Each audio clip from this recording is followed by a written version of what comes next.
dress up thing that we're looking at. Yeah, but I still see the sun, and this morning coming down it was bright. So it means that we're moved into autumn. Autumn in another country? Yes, in another country, but in terms of the seasons, it is all right, autumn. I gotta stop messing with you on Thursday mornings. No, man, that's I'm too happy to be outdoors. I kind of get used to it. As somebody said to me this morning, that good things they have brought up, referring to another person, but God is good. I just thank God for my mom. Hi, mommy, how are you today?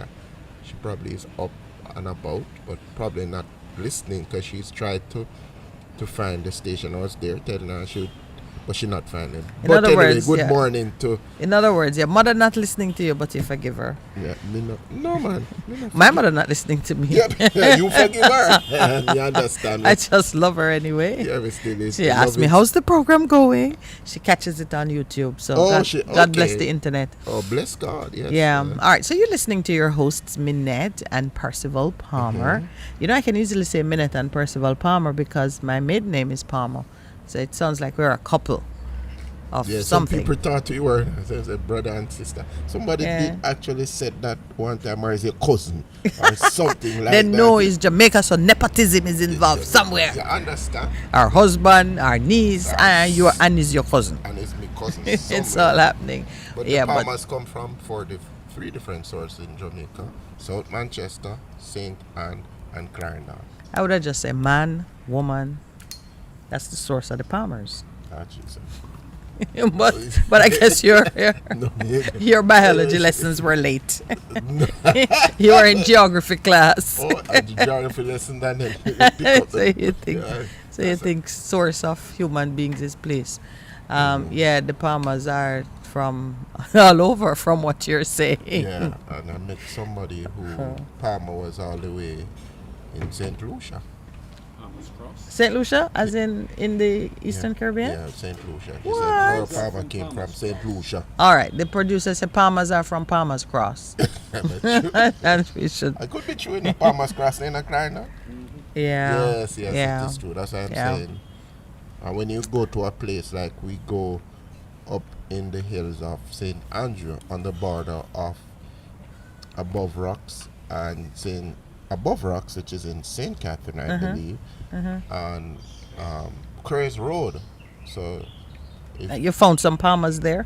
No. Because now the Palmers sound like cockroaches. Nope. They're everywhere. There's a Palmer, Palmer Road. Every just time. Like it says Palmer's Cross. Yeah. So when they go to Craze Road, that's where the Craze. So when you think about the Palmer worm, the one that eats up all the things, every time I read it in the Bible, I'm like, what? So we're actually in the Palmer worms. We are actually there. Yeah, when you see a Palmer worm, a mark of destruction. So beware, those of you who take liberties with the Palmers. We're amongst God's army of destroyers. Jesus we're part Christ. of the restorers. How did we get here? No, we never did. That is why I say, do not let your flowing Thursday. I have nothing to do with that. Well, it's a good thing I got married to a Lawrence. I don't see any Lawrence in the Bible, but is there? No, there's not. Says Pastor definitively. Well, at least the Palmer worm made it. In the Bible? Yes, the Palmer worm. That's all. She wasn't picking up what we were saying. No, Lawrence said there's no pride in being a worm in the Bible. Being a Palmer worm. At least I see my name in the Bible, and I see the place where I'm born in the Bible, Mount Moriah. How many people can say that, really? Eden is boasting. She's Eden Palmer. So she's there. Oh, she's at the beginning. And she's on the day of judgment too. Oh, wow. All right. Okay. Settle myself. Still, as you can see, we welcome you. Thursdays are a source of special joy. I mean, I tell you, I just don't know how people who live in, countries that have extreme weather conditions where you can't be outside all year round. Yeah. I don't know how they manage. That but would just it's a serious thing. that would break my spirit. I remember Years ago doing a small wedding for a couple, Mm-hmm. and her husband was from Scotland and she was Yes. Jamaican. Yes. And then they called me and says, we're here. It's our 10 years. I want to do something big. So I says, okay. All right. So they had this major spread up in one of those exotic locations up in the St. Andrew Hills. So I said, what it is? She said, it is rather despairing for me. And I said, what happened? She said, it always cold and damp and I'm not used to it. So I became depressed. So Oh, that's so- Scotland, you mean? Yes. Lord Pastor, you were doing so well. And Your storytelling has suffered. No, but I thought you were talking about the exotic place up in the hills. No, but and you it- asked her how it is. And she said, No, it's but- rather despairing. No, not despairing. She was saying because she was so glad that To she be would be here here. because she was from Scotland. And she said, Lord have mercy. Yeah. It is, she said, every day, man. Dreary, And damp. And wet. Oh. She said, this is so exhilarating, so refreshing. And she said, we want to come back to Jamaica. So has she brought the husband back yet? No, they just came for the 10th and then they went back. It's big 10th anniversary because it was small, so they had a big splash. And she said, can you do it? Because you were the person who originally had done their small wedding years My ago. Lord, and I Pastor, never you're remember. not, you know, I've repeat customers. Yes. Ooh. That's a good thing in tourism, but producer want to know now if you're doing second generation weddings. Have you done like the parents and then you're married? I think Oh I did Jesus. one already, You're a Yes. dinosaur. No, I'm not a dinosaur. It's just that. It's just.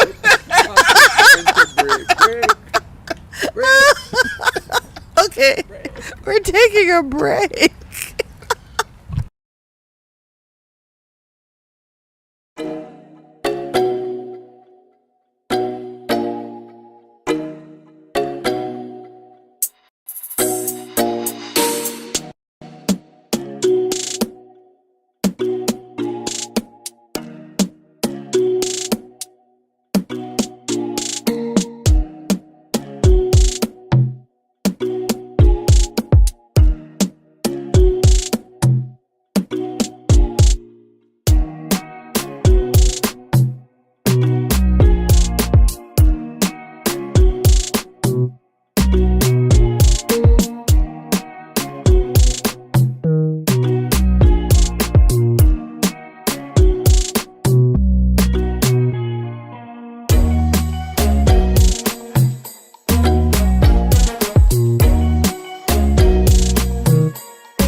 Best 100 FM is the authentic voice of Jamaica, promoting your prosperity with better vibes and better music.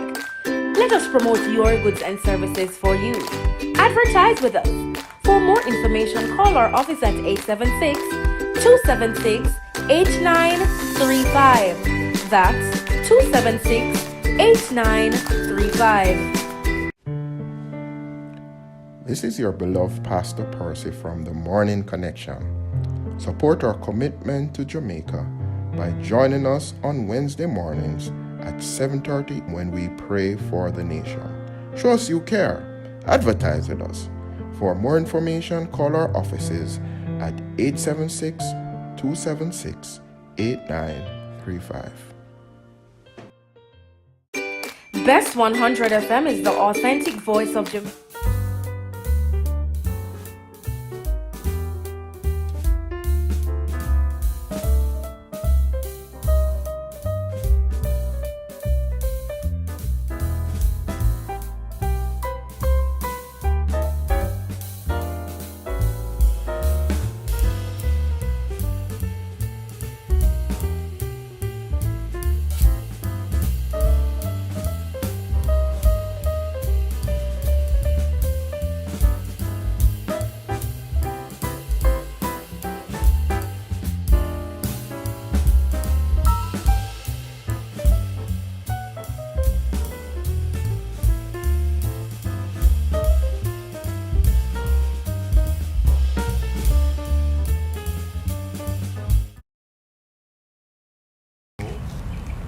Welcome back, and thank you for staying with us. You know we treasure your company, even though, as you can tell, Pastor, myself, and the crew here, we make good company for each other.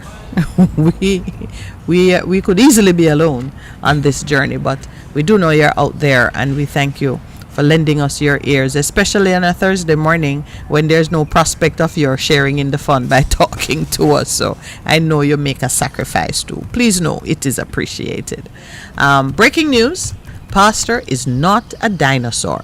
I repeat, beloved Pastor Percival is not a dinosaur. Meaning, just before the break, we were joking about him having repeat customers for his wedding package. Yes, Right. Pastor does weddings, he does funerals too, but he loves weddings. I think he prefers funerals. Yes, that's it. Yes, that's true from all the storytelling. So we were teasing Pastor, who spoke about a couple who he did their wedding, small private affair 10 years ago, and they came back to do a big luxurious splash up in the St. Andrew Mountains, and the lady was, bemoaning the dark, dank, but I'm sure quiet beauty of Scotland, preferring Jamaica. No, she said- So we drifted into a conversation about whether Pastor has actually done the wedding of the parents and then, in time, the wedding of the child.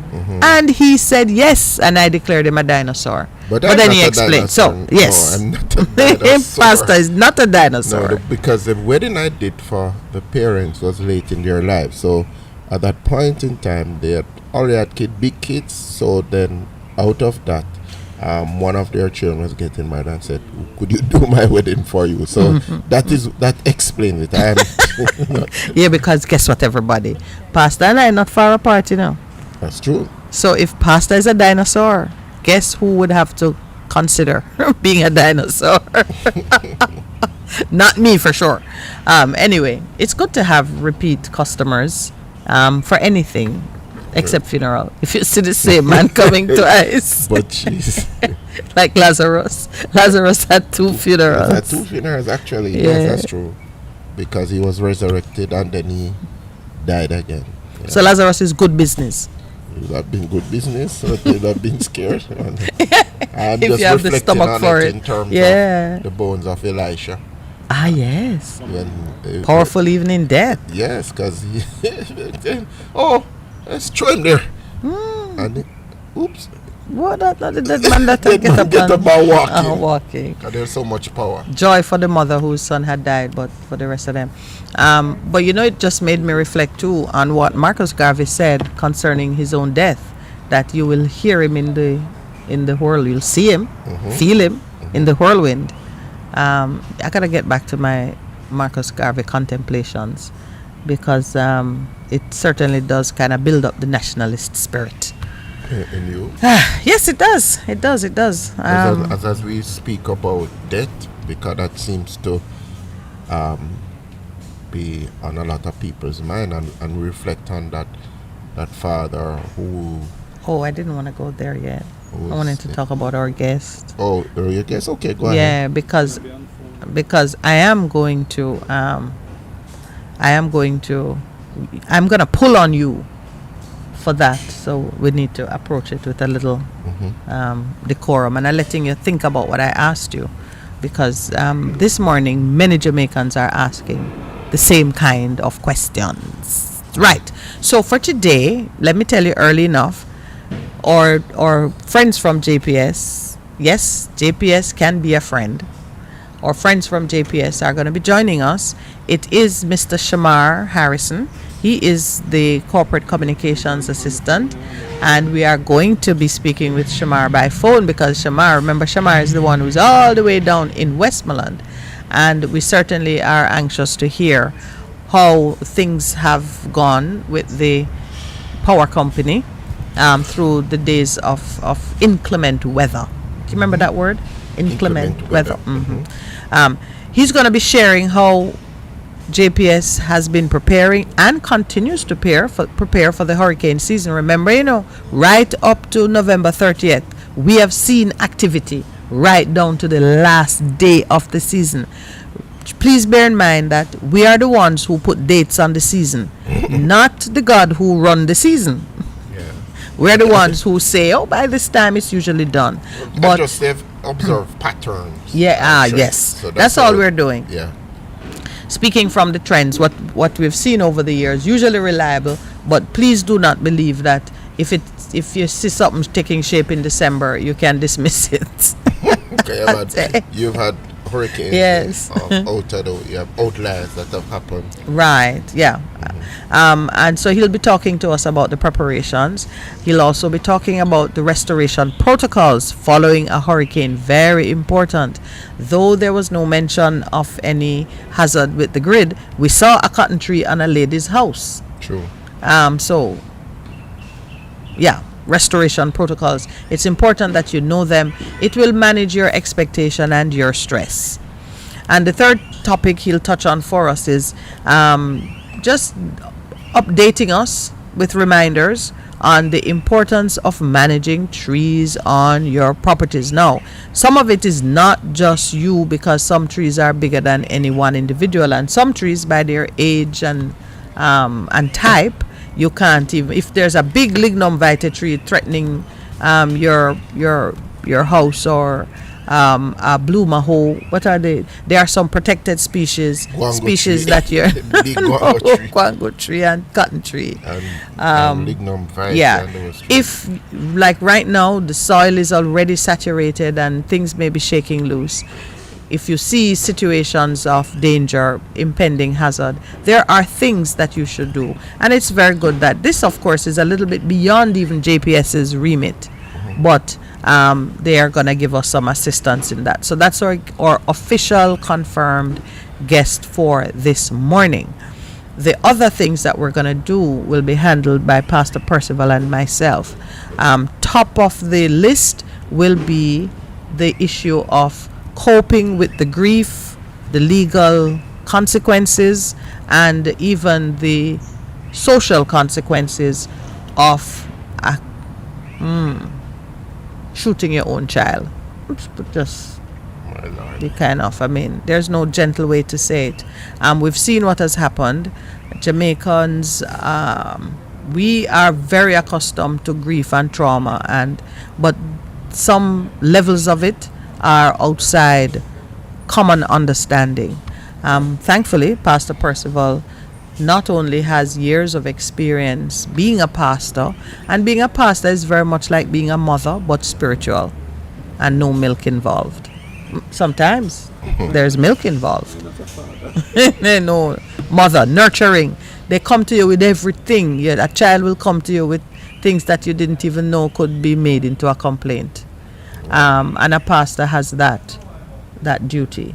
Yeah, So Percy comes with some special skills, and this morning we're going to draw on them to just look at how both the community, the family, how you can be of assistance when these things happen.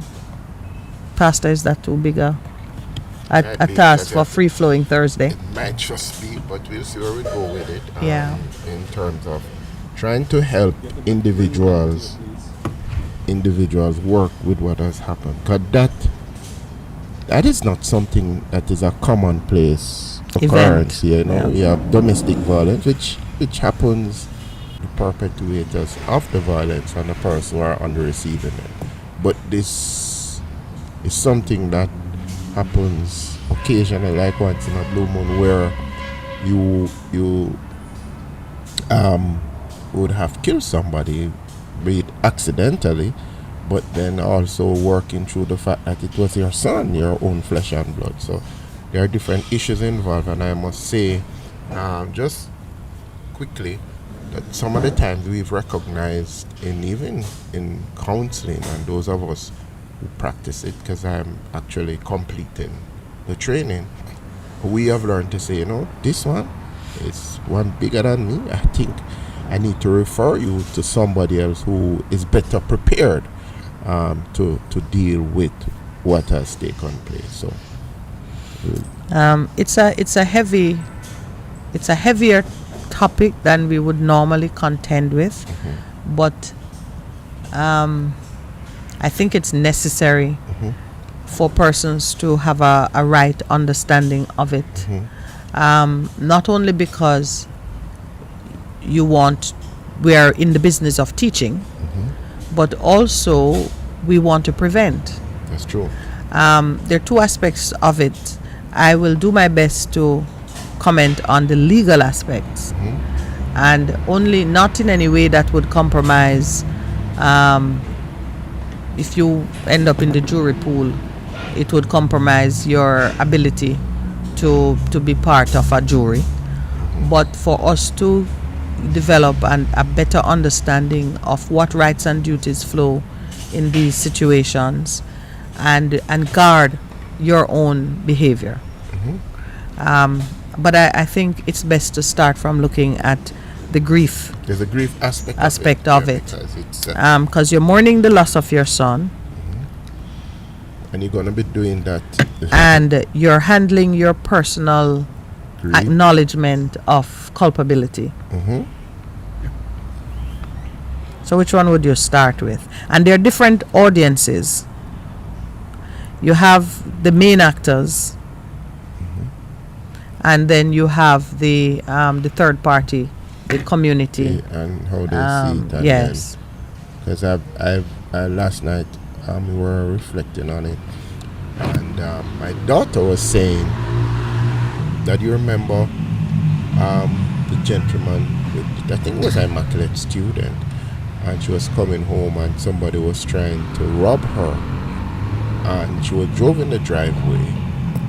She was recounting it, and the daddy saw it and ran out to help and ended up killing his daughter. And what has resulted is that after years the parents divorced.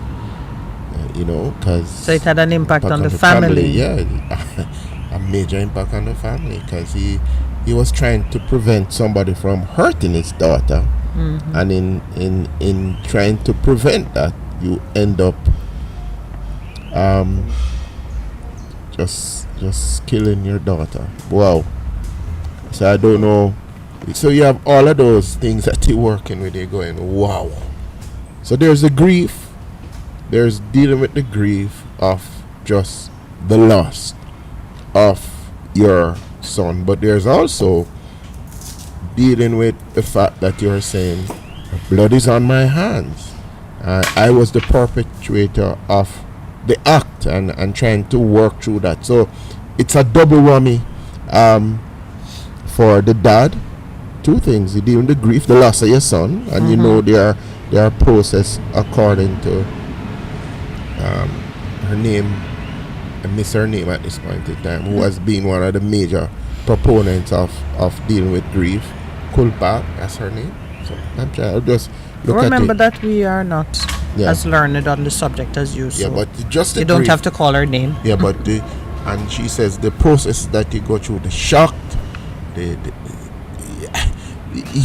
you know that loss can cause your whole body to come down? Yeah, a physiological reaction that happens response in terms of the loss. I've seen persons who hear of that your son just died or he was killed or an accident, and just the sheer shock of it cause a person to collapse. So I'm just wondering if what has happened to that dad when you recognize in that moment, I just killed my son. And then for the mom, in terms of what happened with her too. And the report is that the mom heard something, woke up the dad and said someone is breaking into the house. That's the account. Yes. So now you're saying to her, but it's me if me never wake him up. My son would still be alive. So you see what is all guilt, of those things guilt, that guilt, are guilt, working through the whole guilt of, oh wow. Yeah, so there's the trauma, there is the grief, there is the fact that I have done this. Because I tell you, if you talk to a lot of people who are, whether you're in the army or whether you're in the police force, and you kill your first person self-defense, they say it stays with them for the rest of their lives. But then it gets easier to keep shooting. Some people say so that people become killing machines. Mm-hmm. You've seen the movie. It's not assassin.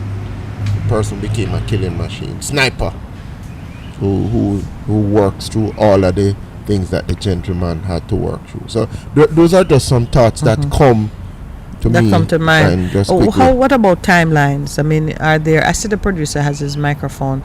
You want to weigh in on the subject? Good morning, listeners.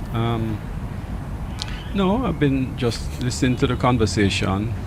The truth is, we need to speak to those persons who are firearm holders and those who, are prospective firearm holders.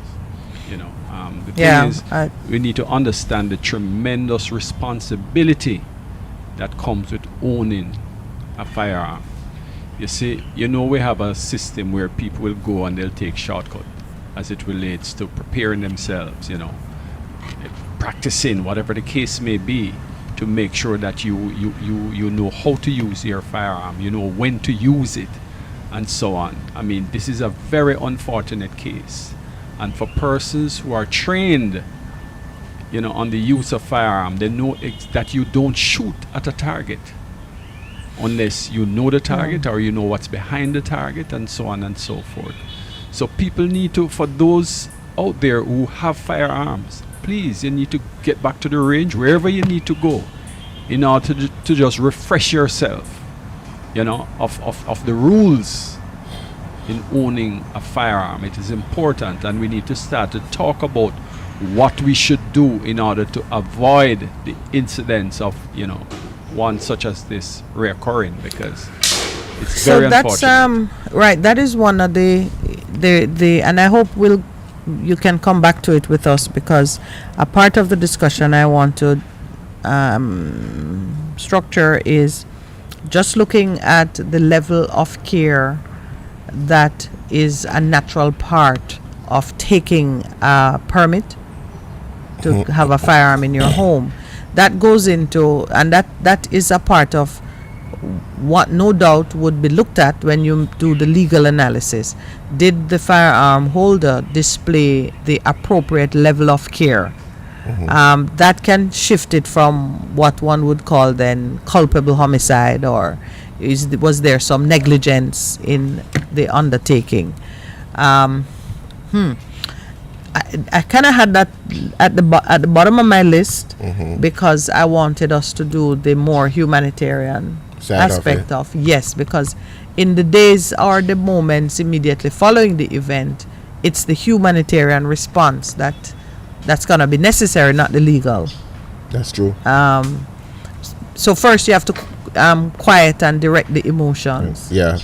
So that when it comes now to assessing the legal, you can have a fairly clear head and a sober mind. But those points are very well made, and anyone who's reading reports on the incident will see that lawyers are already speaking on it. What is the level of care that should be second nature for a licensed firearm holder?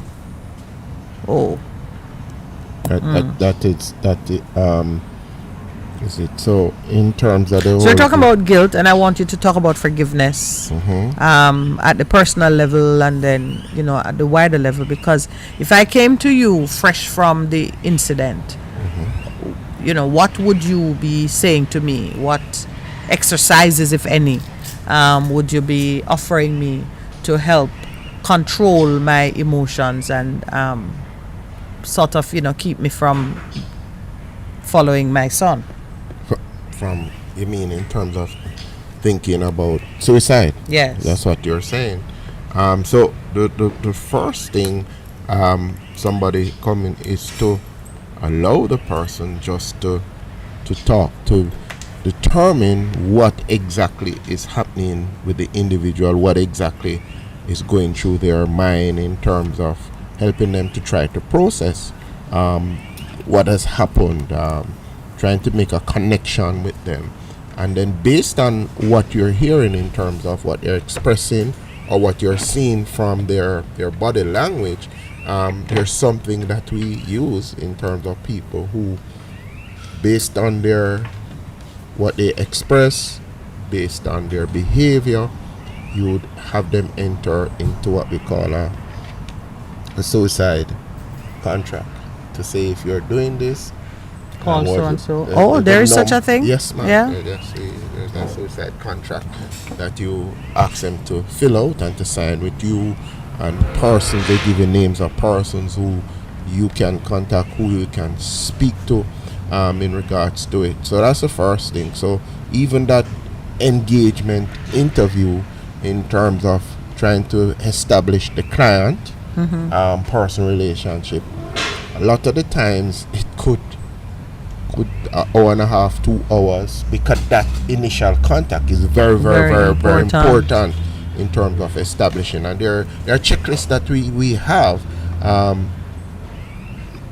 Some of the times you ask them to self-report, but some of the times based on what is happening, you are able to pick up signs, you watch their body language, their affect. There are different things that but it's a very comprehensive tool that we use in terms of working through where the person is at. And also, you also ask persons who are closely connected with the individual, what's happening? What are you seeing? What are you picking up in terms of the persons and their behavior? And then from there, having built that relationship with the person, you can begin to do other interventions in terms of working through the grief process with that individual. Because I think, as I pointed out, there's the grief that's happening, there's the trauma they are dealing with, there's the guilt, especially from the father in terms of what has happened, and then also to make a connection with the family, the mother, if there are other persons who are involved in the whole situation. It might have to use family counseling, just get into the home immediately. Because you've noticed a new trend. Whenever somebody dies, whether tragically, like Ministry of Education or school, there's a grief counselors that are goes on it straight into the school to work through, especially if it is a child that has died tragically. They do it with the class, do it with the teachers. Some of the time it extends into the community in terms of how they deal with the different trauma and especially the grief that is resulting. And the report here says that teams from the Child Protection and Family Services Agency and the Police Community Safety and Security Branch were dispatched to offer support. You're familiar with any of those? Yeah, man.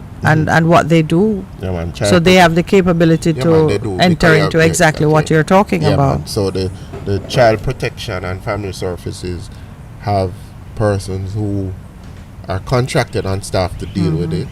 And then there's victim support, which comes out of the ministry. Yeah, well, victim support isn't mentioned here, but community safety and security were dispatched. Police, yes. And there's victim support, which comes out of the Ministry of Justice. Yeah. Right. It would be interesting to have actual information on what it is that these agencies do when they enter the process, because not to say that it wasn't done for her, but the grandmother of the children, mother of the woman who was killed by Roshane, her expressions of grief and the bitterness that came out of the post sentencing hearing interview,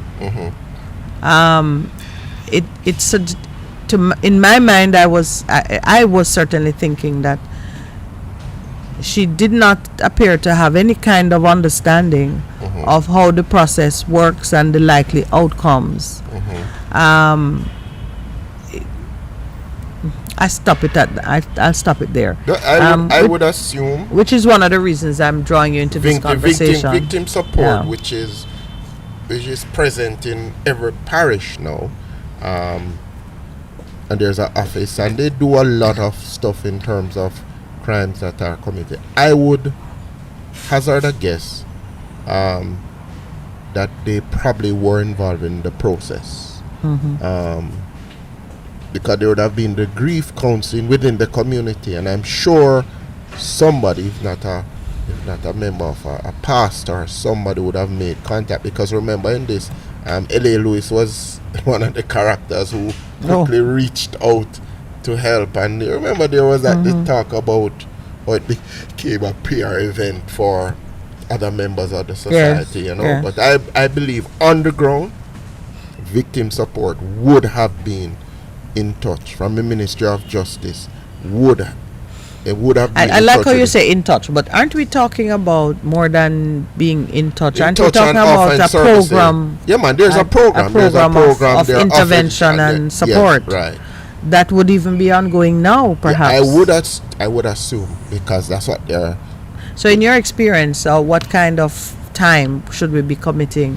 How would one say, work with the person until yes. they have brought a resolution to the issues at hand? Because remember, so it may be a year, 2 years, even. Yeah, it could be based on what is happening, and based on, because we were exposed to them as justice of the peace. They had a full, and then we had some stories in terms of interventions, and some of the officers had been working with people for months, years in terms of bringing mediation, resolution. So do citizens have to pay anything at all? No. All right. No. Okay. Based on, but my thing is based on the trauma that's happening and the grief and loss, they may be overburdened at this point in time, because they stretched thin. You mean? Yes, they have a lot of persons, and they've even inviting persons to help, even Justin of the Peace, who could become involved in the process. That's why the minister had made that appeal. All right, we're at the 7 o'clock hour. We're going to take our station break. When we come back, we're going to look now at some of the legal issues that would typically arise when something like this happens. So please stay with us.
here, and we just continue in terms of our discussion from the psychosocial point of view in terms of dealing with that family because they're grieving.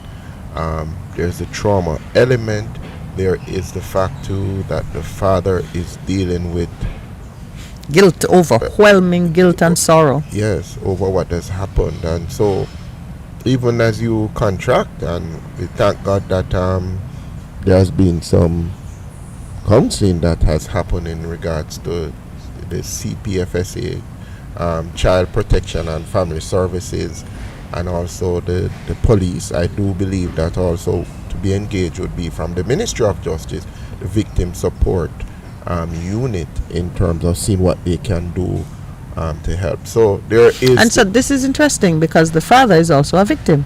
Yeah, yes. He's both perpetrator and victim, and he has to be handled in a very sensitive way. You mentioned suicide watch, possibility of it, and entering into the kind of a suicide contract. Didn't know such a thing exists. Yes, we do it. Yes. For the purpose of centering the person's thoughts on a network and some obligations that, even in his grief, he can say, okay, I need to call my pastor or somebody, or counselor. And then putting the family also in the same vein on watch in terms of, because he could potentially now have suicidal ideation in terms of dealing with it, because some people, the grief is so overwhelming, so they say, can't live without my son. So, and it's my fault. And it's my fault. So guilt and loss, the grief for the loss, are a powerful cocktail. Yeah. And I see here it's reported that it was the mom, the wife. He says the police were told that the mother of the deceased woke up her husband about 3:13 a.m. and told him that someone was breaking into their Hellshire home in Portmore. So I'm just going to very quickly look at how the law would consider something like this. So this is the first piece of evidence, and I'm looking at it. I will look at it both from what a prosecutor would emphasize and what a defense person would emphasize. Before you go into it, there is the case. Remember Jephthah, who made this wonderful vow? No, you're gone down. Look at it where it is on the list. It's the on the God list. Factor is number 5. It's on the 5. The number 5 means the grace. The You see grace. why it is in number 5 position. Because Jephthah in the Bible would have had to contend with some of these feelings.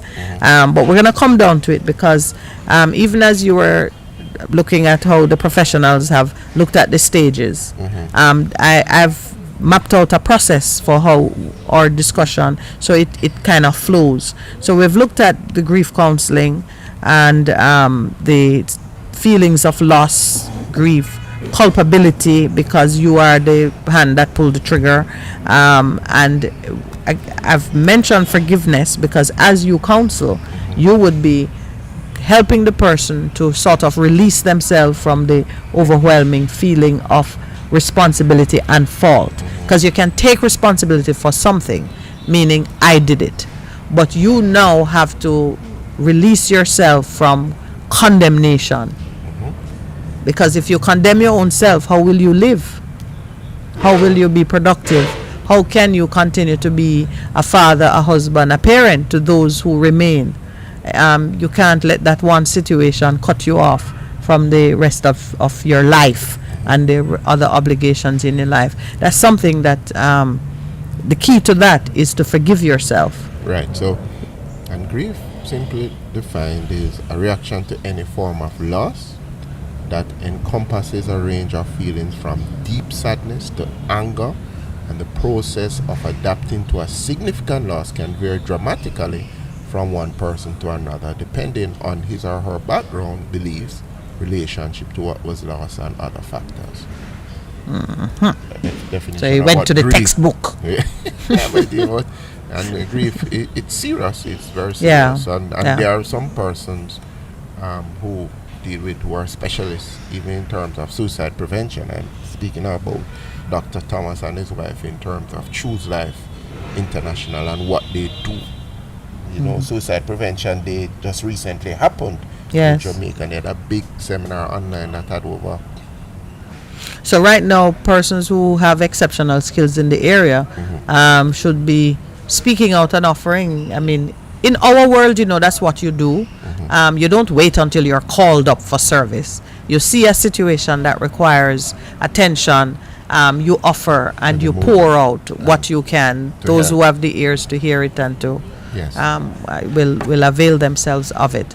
And as you read out the definition of grief, I understand that you can experience grief over losing a job, losing a pet, losing a dream. It happens in marriages. Yes, losing a dream. I won't go there, so we can take a whole program on expectation and loss of a dream and what it means, what it does to the relationship. And the loss of a child now involves both the loss of the person and the loss of the dream. Yes. Because the child is unfulfilled potential, and everything that you will never have with that child intensifies the feelings of grief and loss. Yeah, it does, Honestly, you grieve differently for a child than you would for an adult who had lived a full life. Right. And you saw what they had become. And depending on the relationship that you had with the person, the grief is different. It's flavored. That flavors it. Well, here they say the father had enjoyed an excellent relationship with his son. Oh Lord. Yeah. Tears to my eyes. Yeah. Yeah, they said it was not a situation where yesterday when it was first mentioned on air to us, there was mention of domestic violence. No one is even hinting at it. It's not domestic violence, yes. So in fact, we mashed down that lie. Somebody did say that. Yes, mashed down that lie. Yes. Oh, right. Who said it? Siaga? All right, so we're talking about how a court would look at it. Yes, you were saying something. From the perspective, have to pay for this, from the perspective of the defense and from the perspective of the prosecution. Okay. The prosecution would begin where producer man started, where Lowell was saying, you must look at the responsibilities and the care that has to be taken with ownership of a firearm. And I see Conrad letting us know that it's not different in Canada. Online, he's saying, yes, sir, you are in trouble. You are in more trouble if you fire a shot. He can't carry his gun on the road in Canada unless he's going to a competition on the range or to the range. And he says Jamaicans need to read and practice the safety precautions over and over, so it becomes second nature. The truth is, so the prosecution will emphasize the level of care, the standard of care that is required when you apply for the permit and when you receive the firearm itself. And Lowell adverted to some of them. A standard rule seems to be, and an attorney is already quoted online saying that the standard rule is, if you must identify the target and what is behind the target. So you also have to have X-ray vision. It's Superman.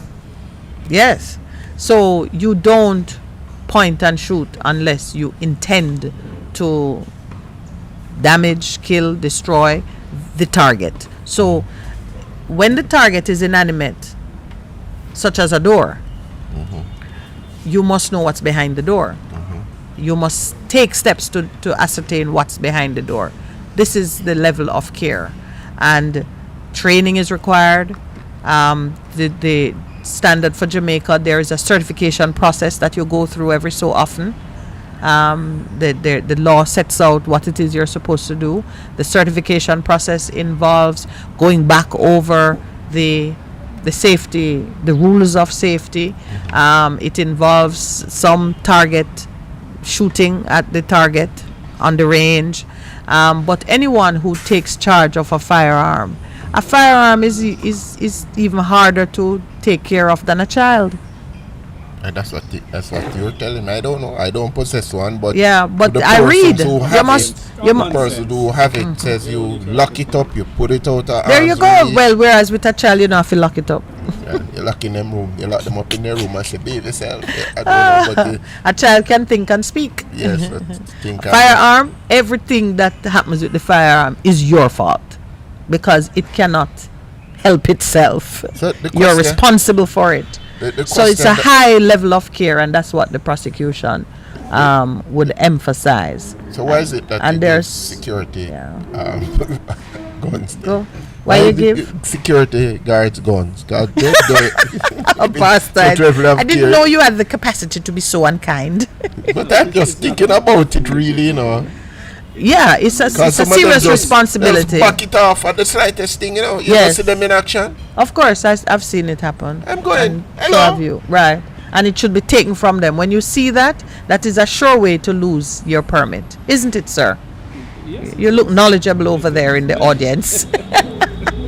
He's nodding with some awareness. It is. And I mean, people need to understand it is a tremendous responsibility. You talk about that. We have seen many incidences where security guards, even police, Back up. Yes, Back out. reach for it too quickly. Yes. Yeah. No, you're gone into the defense argument now. So the prosecution will emphasize that.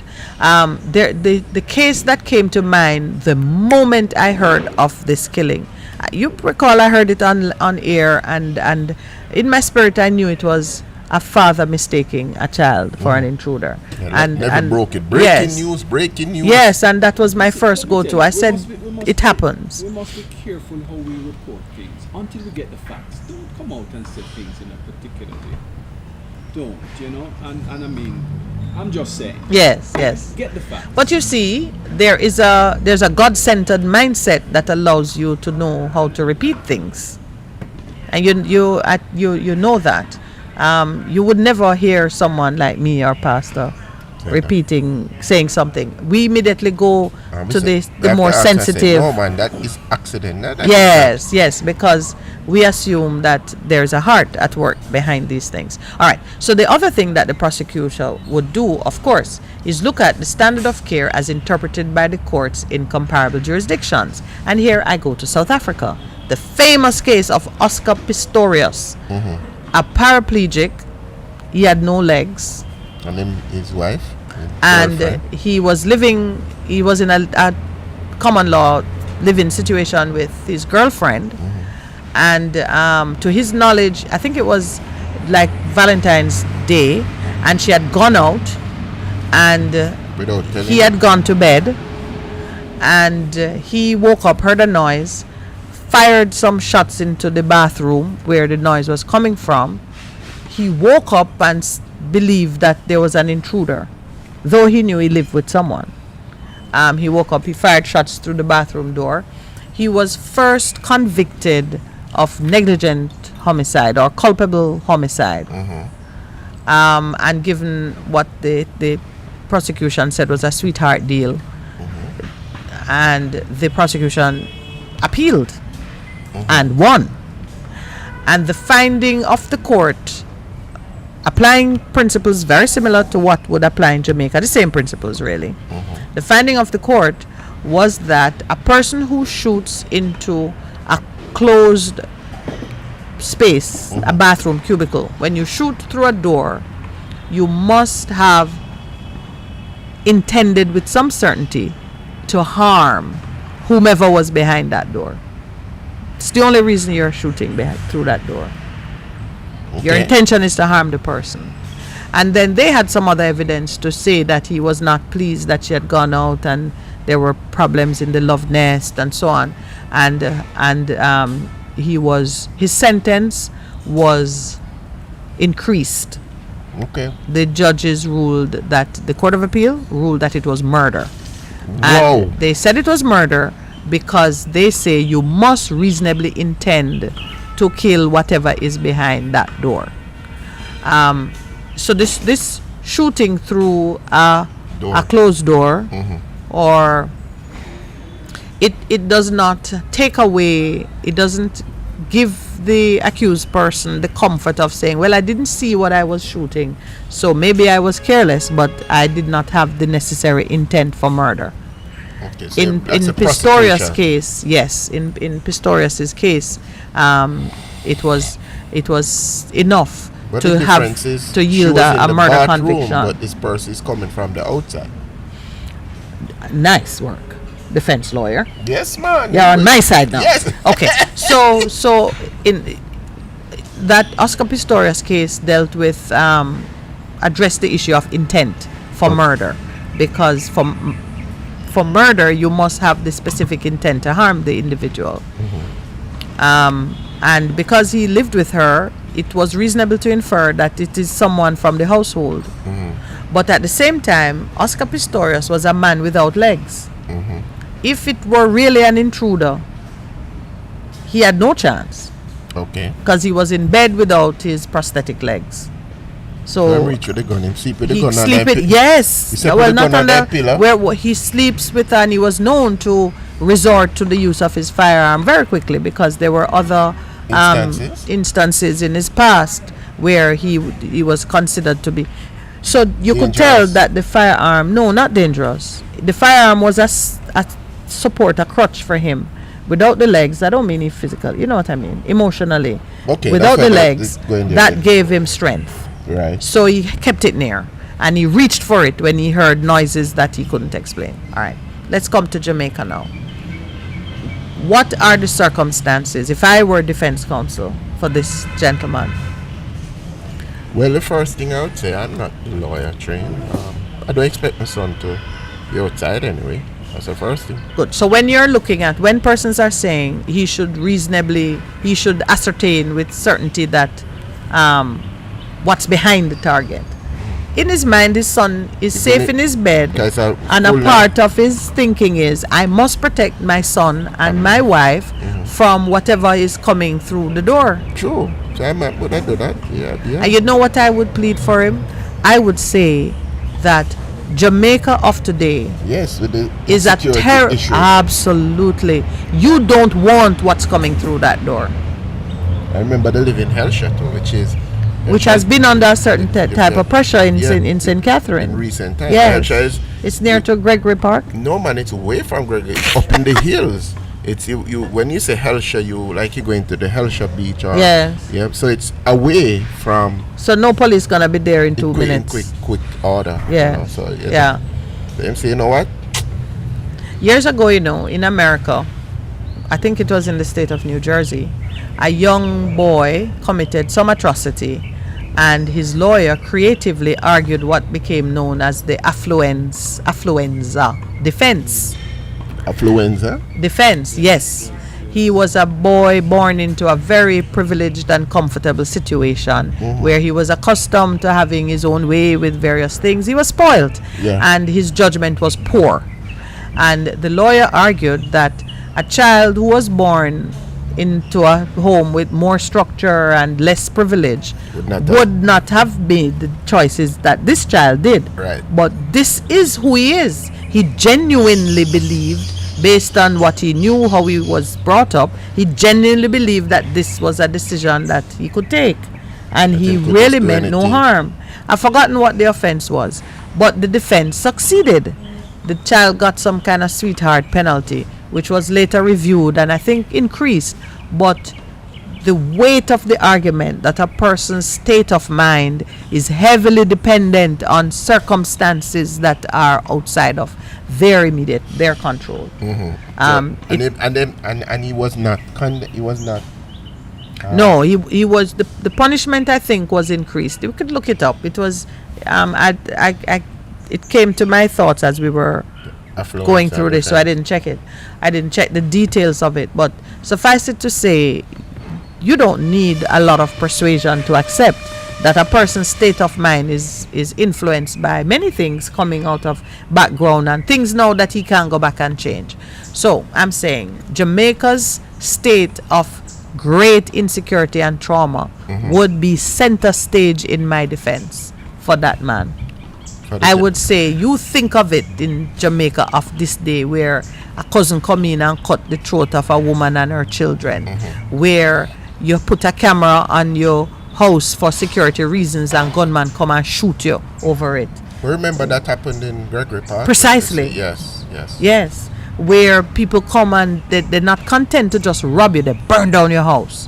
Yeah, so And so that is more than enough reason to be feeling Listen to me, insecure man. in terms of what is happening. So you just leave. Aye.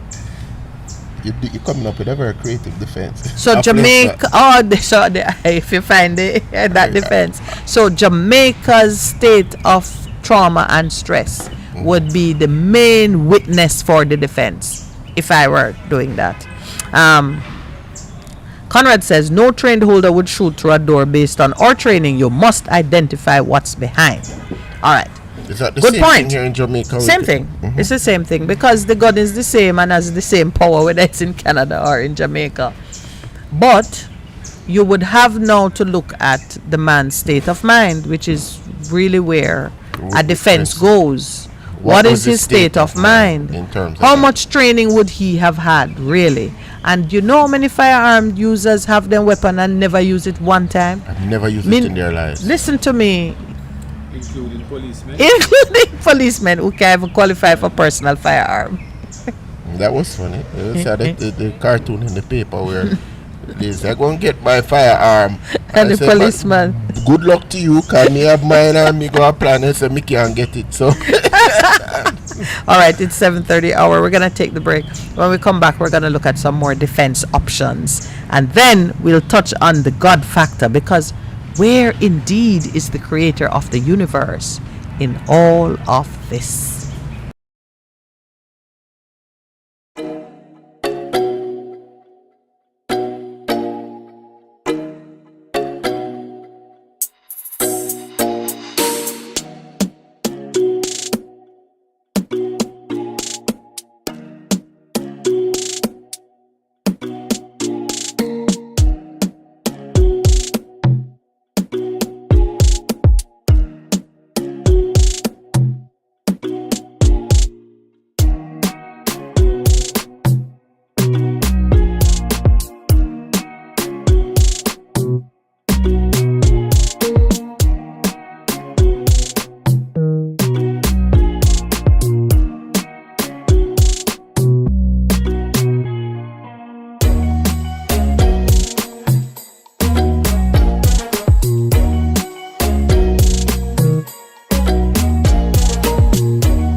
Welcome back to the Morning Connection as we continue to look at what happened just a day ago in terms of that father accidentally taking the life of his son, and looking at it through many different aspects in terms of the psychosocial interventions that have already begun and how they'll deal with it. We spoke about the loss, the grief, the trauma, the guilt in terms of what he may be suffering. We looked at what's happening in terms of the general family, and of course my learned person in the law, which is my very good friend Minetti, was looking at the defense and the prosecution. Was that? Yes. Yes. Yeah, we're being schizophrenic this morning. We're looking at it from both sides. There is indeed a very high duty of care that is imposed on firearm users, holders, and just the way we hold the police accountable for the use of their firearm, it is the same with private citizens who have a permit to carry or a permit to own, possess, whatever. But when you come now to defend your action, you've used your firearm, it has resulted in death or damage, and you've got to defend your actions. There are some basic things that it's the same whenever you're defending your action. One, were you provoked? If you were provoked, provocation can be completely exculpatory, meaning it can relieve you of guilt for the offense altogether if the provocation can be linked proportionately or proportionally to your action.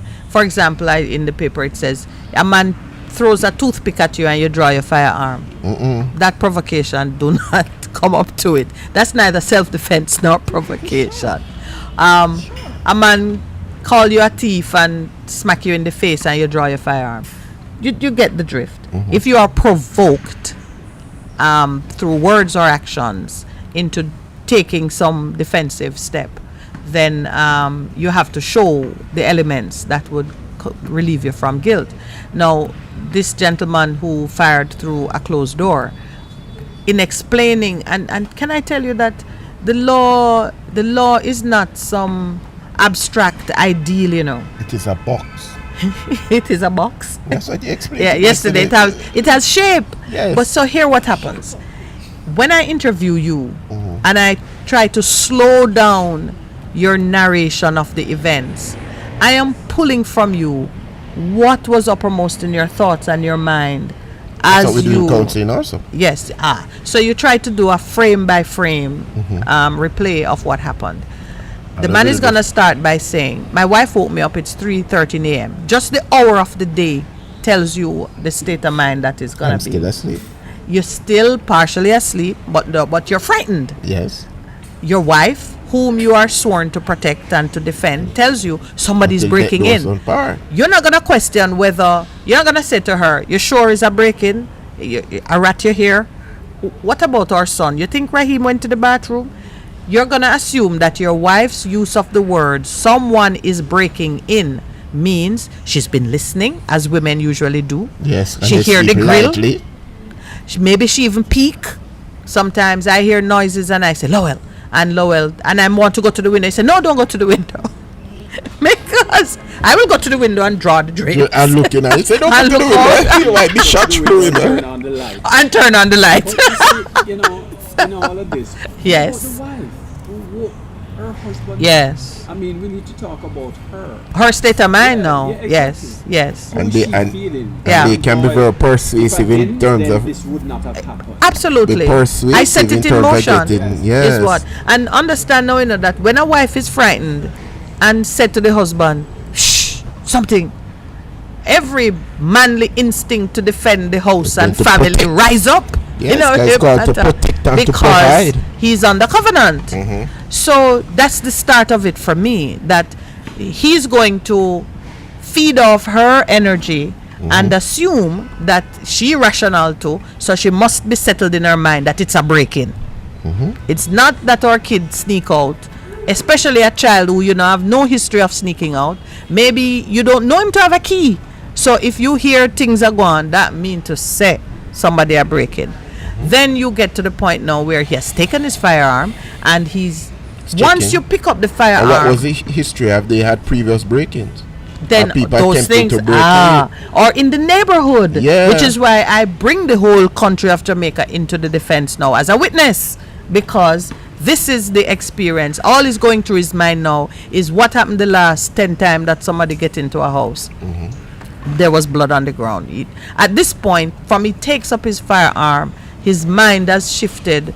He's no longer evaluating whether there's a threat. He's satisfied that there's a threat. And I have to act. Then he's facing the door, and you now have to, what are you thinking when you face the door? If he says to me, I'm thinking, my son is in his room, my wife is barricaded somewhere, if this person gets past me, my family is dead. That's what I would be thinking. Because in order for him to shoot that through that door, the man had to be thinking. He has the element of surprise. You don't expect me to have. Absolutely. Not only that, say if the man come in the door, he can't even keep his hand steady. So no, I've brought you to the door. I'm the jury. Yes. So what are you saying? I would acquit him if I'm given enough material to exclude from his thinking carelessness. Like I hear, this is not a careless man.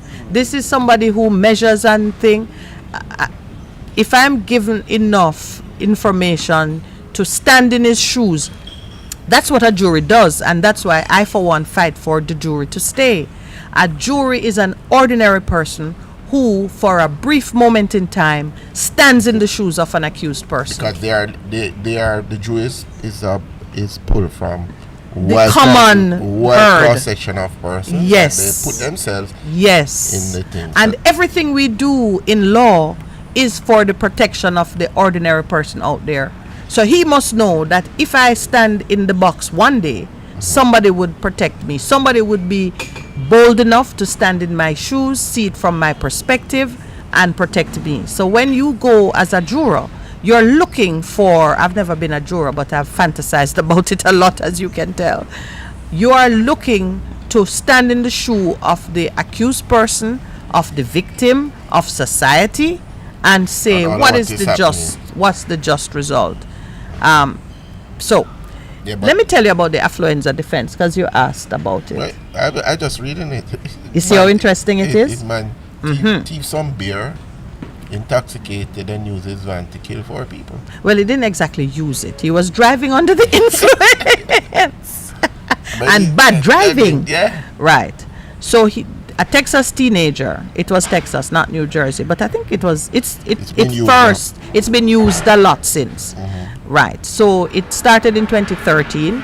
A teenager sentenced to 10 years probation. So you get no time behind bars after drunk driving and killing 4 pedestrians and injuring 11 people. So 15 victims. Did I get the math right? Yes. 4 pedestrians, 11. Right. And the sentence came after the attorney put an expert witness, a psychologist, somebody like what Percy will one day probably become, right? A psychologist who coined the term affluenza to describe what he believed as to be a sort of mental illness in which one grows up wealthy and fails to grasp that there are consequences for actions that money cannot fix. That is the affluenza. That's affluence and yes, so like the flu. Influenza is a virus. Yeah. You've grown up in a situation where anything you do, money fix it. Money can fix the it. thing that is affecting a lot of us here in Jamaica, some people, that's why there are 2 different states of laws. Yes. Absolutely. So we have affluenza in this country. So some people do. Yes. Anyway. Yes. And it's like a moral coldness that you can reduce everything into money. Yes. And the most severe victim of affluenza is our government as an institution. Yeah. They will damage you and say, well, at the end of the day, you might pay for it. It is similar to the defense that our caller does all the time. The same man, the man spending money and create the employment, because that is all right, not taking into consideration the food security and all of those other affluenza is not only government, people on the ground have it. Yeah, man. Well, of course, the first victims are usually individuals, but institutions can have it because they behave in such a way that says, well, at the end of the day, what is it? Yeah, I know some money thing. I don't matter. Yeah. Write the a morals, check. the morals, not involved. Not involved. Yeah, write a check. That's why people take up weapons and go into like the post office and shoot up individuals. Yeah. Because they're vexed at the system. They're not vexed with the co-workers. They're vexed at the system. Because the system is contaminated, is infected. So that is the affluenza. No, so virus. just like how you can have someone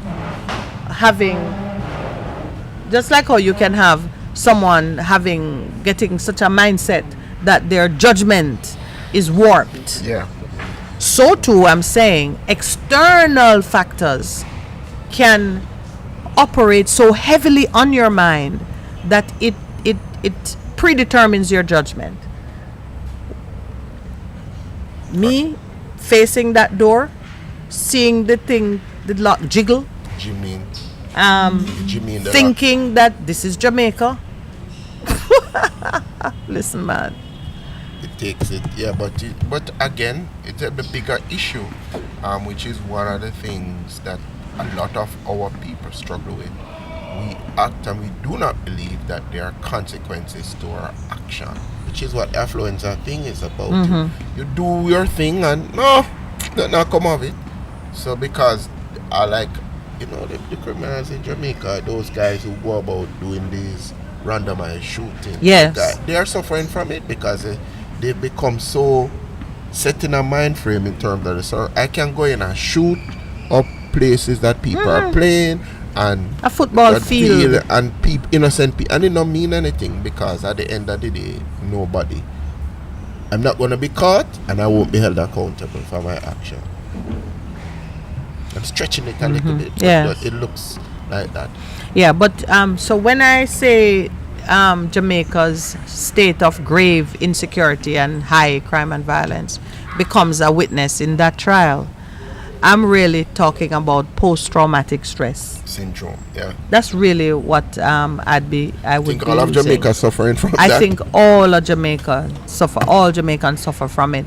I mean, with rare exception, you commit the slightest infraction and it gone to some distance that you're like, no, don't go there yet. A man drive over a pot of soup and gets by post-traumatic stress. Yeah, and and that seemed to be happening a long time. Yeah. All right. So now the other parts that I wanted you to look at the God factor. Well, we have a story. Yeah. In Judges 11 with Jephthah. First thing, Jephthah was rejected because Jephthah was the son of a prostitute. When his other brothers come there, them dash him away, say you're a bastard, stay out of the situation, you're not going to inherit any of the things that our father has left. And so Jephthah says okay, and he went out, and people would say some unsavory characters. He formed a gang. Yes, him having posse, and then they get into trouble. Why this narrative sound very interesting?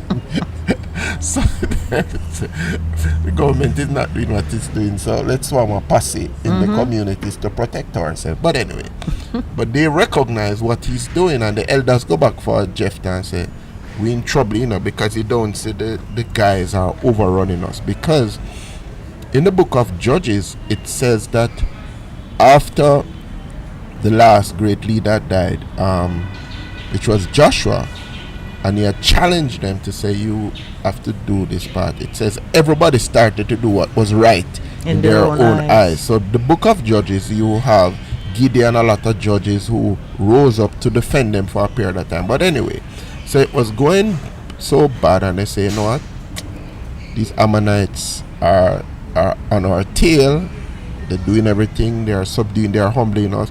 Then Jephthah came, and it's interesting, they asked him to become their leader because he had the goods to deliver. Remember that? Yeah. And Jephthah made a vow. Then the Spirit of the Lord came upon Jephthah, is 29, and he passed through Gilgad and Manasseh and Mizpah of Gilead, and from Mizpah to Gilead he passed on to the Ammonites. He made a vow if you indeed will give the Ammonites into my hand, then whatever comes out of the doors of my house to meet me when I return in peace from the Ammonites, it shall be the Lord's, and I'll offer it up as a burnt sacrifice. Then Jephthah crossed over to fight the Ammonites, and the Lord gave them into his hand, and he won a great victory, 20 cities. And guess what happened? He's going home, and he reaches home, and guess who come out to meet him? His puppy. His beautiful daughter. Like how Your my daughter beautiful just arrived. And his daughter came out to meet him because she heard She about how was their daddy had won this great victory for them. And she was an only The child. Yes. Except for her, he had neither son nor daughter. And when he saw her, he tore his clothes in grief and said, "Alas, my daughter, you have brought me great disaster. You are the cause of ruin to me, for I have made a vow to the Lord, and I cannot take it back." And she said to him, "My father, you made a vow to the Lord. Do to me as you have vowed, since the Lord has taken vengeance for you and your enemies, the Ammonites." And she said to her father, "Let this one thing be done for me. Let me alone for 2 months." So You know, you're reading as if you're by yourself so that in your I study may at go home. to the mountains and weep over. I mean, you know. I thought you were hearing me. I am so close to the mic. I'm so sorry. No, Oh, I'm so it's sorry. like My you're- humblest apologies. Don't shoot you through the door. No, but really. So here he makes a vow, and just to bring it back to this, that he has made a vow to protect his family, or whatever cost. Yes. Because he's under covenant. Yes, with his family to And that's a his big wife deal. wake him up and say, "Honey, wake up." I think somebody at the door trying to come in, and then he's in that similar situation where he has killed his son. Him say, "Alas, I cannot imagine. My heart is full in terms of what The pain, man. is going through that father's mind even now. What is going through his mind? You know?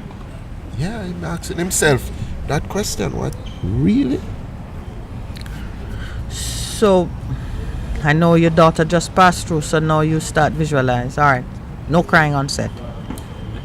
Yeah, but it is. So Yeah, I figure that it's- father is in the same position that Jephthah As would. Jephthah. Yeah. That is why that story is, when we say, where is God in these situations, one of the things that is necessary is to look for a pattern, see how God revealed himself and how things were handled in anything you can find in scripture. That can, from it you can feel the mind, the heart of God. There are some things that we know already. We know about mercy, we know about forgiveness, we know about unconditional love. Yes. There is no action and for this part now is important, mostly for the father Yes. who stands in the shoe of Jephthah, Yeah. who out of nothing became the leader of his community and made a vow, a covenant, which he could not break, but the covenant would take the life of his only child. Right. So that's how we are lining it up. Yeah, because yeah. The covenant of his only child. And say, "Alas," he says, "Alas, what has happened? What's happening to my learned friend across the road from me?" Because you like to lapse into that private space. Okay, he said, "Alas." Yeah. Right, so he immediately sees the fullness of what he had done. He knows that you make a covenant with God, you cannot break it. No matter what the consequences are, you have his honor and respect for God, who had given him a great victory. He knows he can't break it. And his daughter reminds him. And his daughter immediately fell into the mode of being understanding, forgiving, and loving. She basically took the sacrifice. I'm just wondering about So- what the son is saying from the grave to his dad. Listen, I just thought about that. it would be the same as this daughter. Yeah. I know It would that be it the wasn't. same. It was not You intentional. absolutely, you That I didn't know it know was that not it was intentional. me. It was not. You Yeah. never know it was me. And I would rather you shoot me in error than something cross the door that would hurt my mother. Yeah. My mother. Yeah. Because my mother, yes. The things that happen to women when savagery is unfolding, I think any loving parent, child, whatever, the things that happen, you would not want it to happen. You know, I read the report of how many injuries the mother had in the killing in Coco Peace. I think it was like 49 cuts to her body. Because she was trying to protect her children. 49. Yeah. And even the children had multiple wounds. The savagery that can unfold when the door is open and there's no one standing to defend. You don't want the door to come open. So I think in the Jephthah story is on point in terms of how the daughter reacted. Out of her sacrifice has come down the line some tradition where women go off on a sabbatical. What's your question, sir? I'm going to direct it to Pastor. Someone to call it. He's the caller. When you say someone is not in their right mind, what mind are they in? When you say not in their right mind, meaning the behavior is not their normal way of dealing and coping in the situation. That is why even for pathology, we look at it and say this is not their normal functioning. They are not behaving as they would normally in terms of their normal course of behavior. So we say person not in their right mind, because you have a right mind and a wrong mind, and the wrong mind is normally bad behavior, things that are affecting your functioning and affecting other people. So is the person possessed? Oh well, that's another element that you're You can probe. That we can probe, and as somebody who has worked with persons who you know that is not the normal person, and some of the times you even hear voices, and they say, and people. That young man did say that he heard voices, the one who killed the family in Coco Peace. Yes, and I think that is an element that we make light of, but we know because we believe in the realm of the supernatural and possession and oppression of persons by other spirits. It is a real thing, because I speak of having done deliverance for people. It's a real thing, and you know the person, and you see a slim lady of the stature of your beloved and much smaller, 10 man can hold her down. No, I've seen that, and I don't know what is happening, but it's something that is not normal to that person, has taken control of that person, and they are behaving in that way. Saying that if the person is not in their right mind, then that alternative behavior is triggered by something else, being influenced by something else, yes. Being possessed by something else, yeah. And in a situation like that, what would you normally do? What I normally do, we identify, and with the authority that we have, which comes from just being in alignment with the God of the universe through Jesus Christ, we speak to it and command it to come out of the person. I've delivered them, and when the person comes, they say, what happened? And you're trying to explain to them, and they tell you they don't know what happened to them. Would that be the same for people that we see walking the streets? Some of those persons are, because there are different categories of persons who walk streets. There are some people who are possessed, them talking to themselves, having very wonderful conversations. Some of the times I am caught off guard, because I figure somebody on the talk, and if them talking on them phone because I'm having the earpiece. So you have to differentiate between that. But you have some people, there's no earphone, they're not, and you know that they are possessed and under the influence of something which is not them. Yeah. It's not normal. Not normal. It's abnormal. People call it paranormal activity, and you have movies that show that. and they have documentaries that have it now, and we know. Yeah. So I would say it is reasonable then for people to be educated on these things. If they want to be. Persons, need to be aware. Sometimes even though you're addressing the individual, you're not really speaking to dealing them with the individual. Is Yeah. that so? Yeah, I know, because I remember The legal defense is temporary insanity. Your mind is under the control of another influence. So they Temporarily. recognize that So in it can law, be your proper yes. some people go overboard with it. Right. Because even for myself, I have to be so careful. Somebody comes and presents with a case before me, a client, and I have to differentiate between, is there something spiritual that is happening, or it is just simple psychological. You have to get them to deal with issues and so on. So yeah, because even one of the things that people speak about, split multiple personality Personalities. disorder, me think I just Possession. yeah, man. Yes, because each personality will have its own language, identity, history, specific things to out that yeah. All right. You're on the break. What?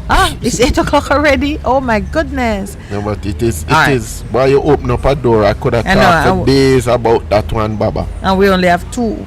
We're gonna talk a little bit more about it when we come back. We'll complete this segment and then be ready for our JPS guest.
Best 100 FM is the authentic voice of Jamaica, promoting your prosperity with better vibes and better music.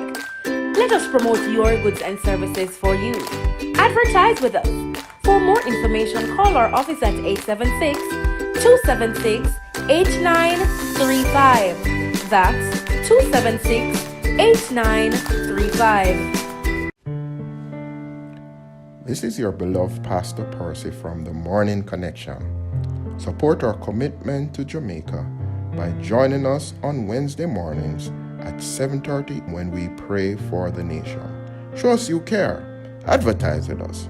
For more information, call our offices at 876-276-8935. Welcome to the Ligony Club. This beautiful property is nestled in the heart of New Kingston and is the single largest sporting facility in the English-speaking Caribbean. JD's Urban Pub is our resident restaurant. You can trust them with all your catering requirements. Take advantage of our excellent amenities and allow yourself to be pampered by our courteous and efficient staff in the comfort of our well-appointed and welcoming public spaces. You are being invited to make this your home away from home. Take advantage of our full-service gymnasium.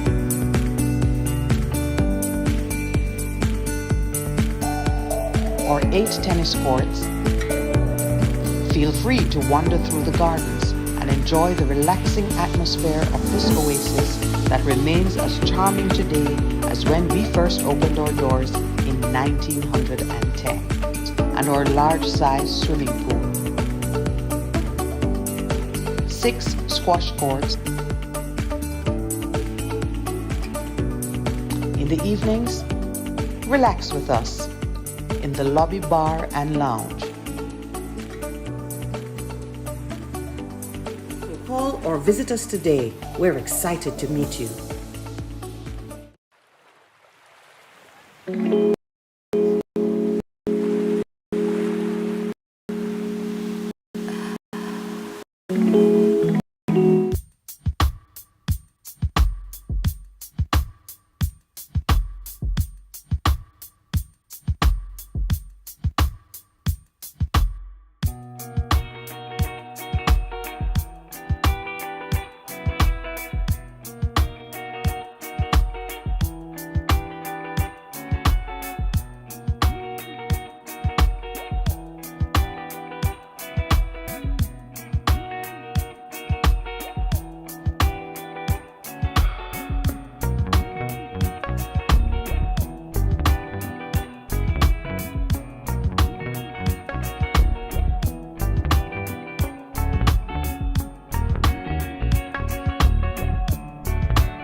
Good morning and welcome back. It's 8:09. Usually at this time, if we're in studio, we'd be opening the lines. I do miss that.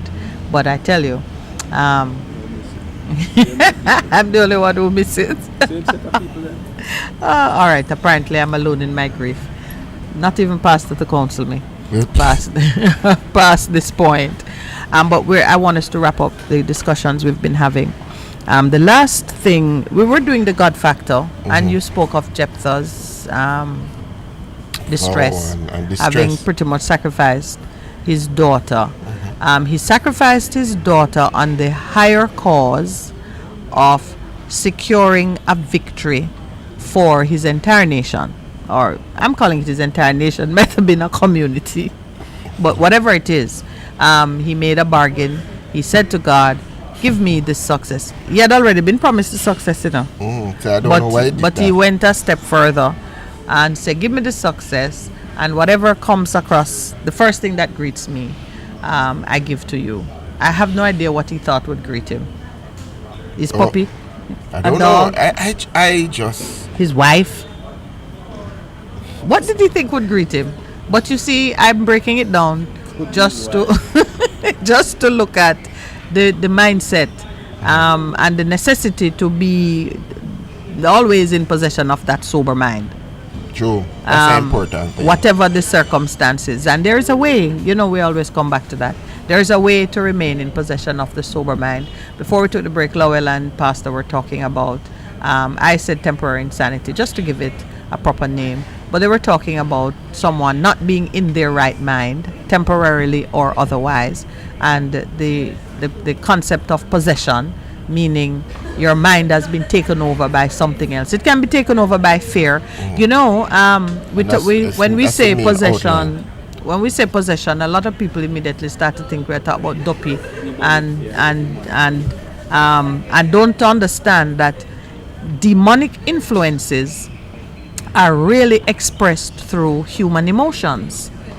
Fear, anger, rage, malice, excessive and wanton passions that lead you into pedophilia, into bestiality, into perversions of human behavior. You make a decision that take you into actual violence. There are some persons who are only aroused if something unnatural or dead is in a part of the mix. And we forget that the demon, we watch movies and we see physical beings being represented, put in our consciousness as demons. And we think that whenever you talk about possession and demons, you must look for something ugly with horns and so on. We forget, and I think that is a deception that we must move away from.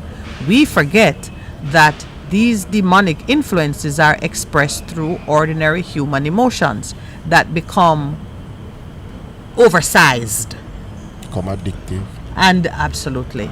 So I wanted to put that in the mix because sometimes when we're speaking, person said, there goes those superstitious religious nuts. Not superstitious. And in so doing, miss out on the proper appreciation for some things that are happening in your own life. Take, for example, the conversation about right mind and sober mind. Right mind, sober mind, sound mind. They are exchangeable. They're interchangeable. God has not right. given a spirit of fear, but of love. Oh, you're there. Power, and of a sound mind. Can you keep a sound mind in situations of crisis? Yes, you can. It is not automatic that you panic. It's true. And it doesn't mean that if you panic, you cannot regain control of your emotions. It's why they used to slap hysterical women. They used to.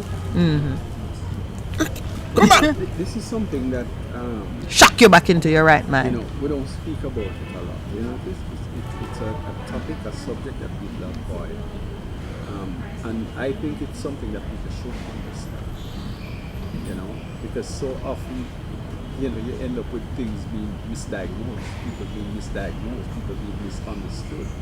And the truth is, we should we should be educated on all aspects of human behavior, so that when you're faced with it, you know exactly how to deal with it. You know who to call. You can self-diagnose to some. I call, you know, who Yes, do I call? yes, yeah. It's important. Yeah. But we don't talk about it a lot. No, because in part, and I know when you say we, you're referring to, let's say then local people around you, because in some places it's all they talk about.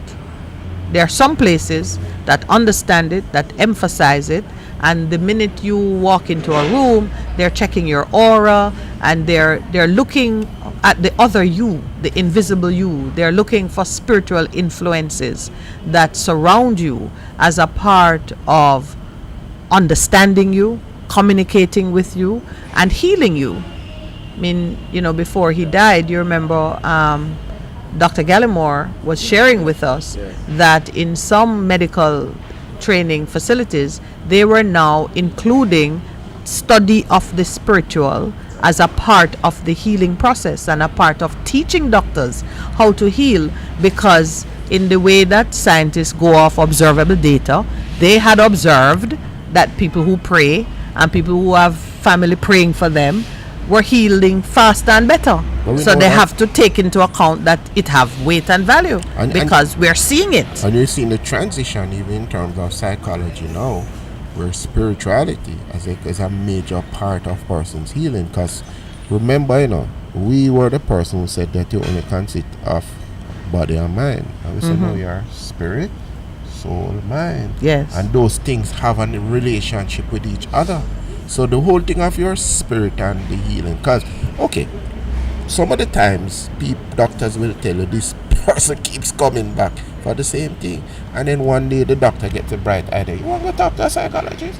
And in talking to the psychologist, say, most of the things that happen to you are psychosomatic. The physiology begins to respond. Yeah, to it. And, yes. And most people tell a significant amount of healing that happens with persons have to begin in the mind. In the mind.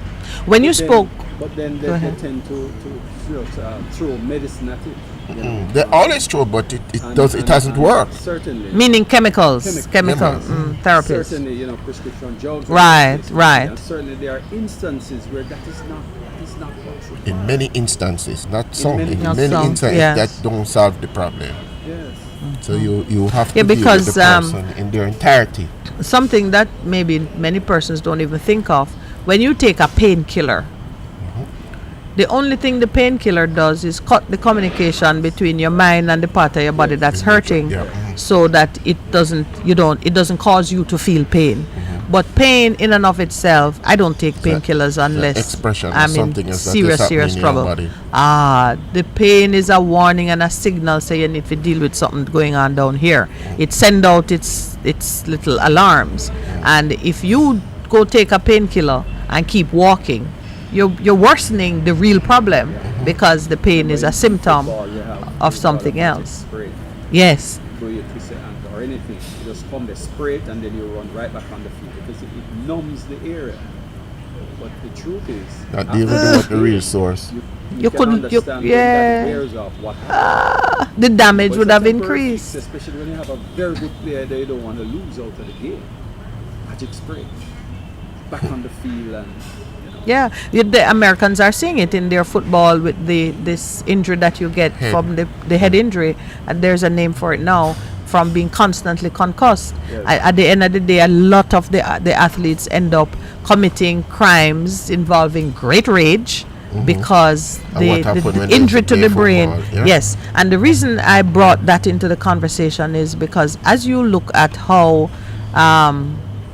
what is commonly described as demonic occupation, when you look at how it expresses itself through heightened emotions that lead to chaotic and destructive behavior. Isn't the open doors, we call it. And that is why they say there's an open door. So for example, that father who has his weapon pointed at the door, the heightened emotion of fear attracts something that then, now you don't even think that it could be something I don't want to kill behind that door.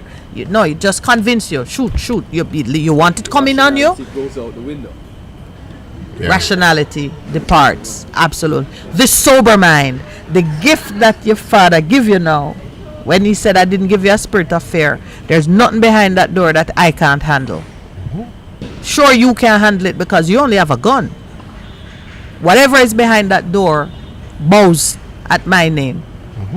That's why at the name of Jesus, every knee shall bow, and every tongue shall confess.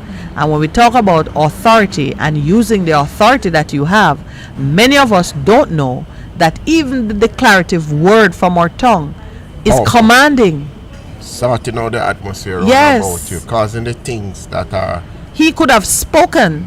But you know, when it comes down to it, you and I are sitting here saying this, and thankfully I say it with some experience because I have declared and changed things. And let's set the story for another day. But the fact of the matter is, we can say it now, but when he's on trial, he's going to be tried based on his actual circumstances set against an ideal, which if he can show a disconnect between his actual circumstances and the ideal in a criminal trial, that is how it works.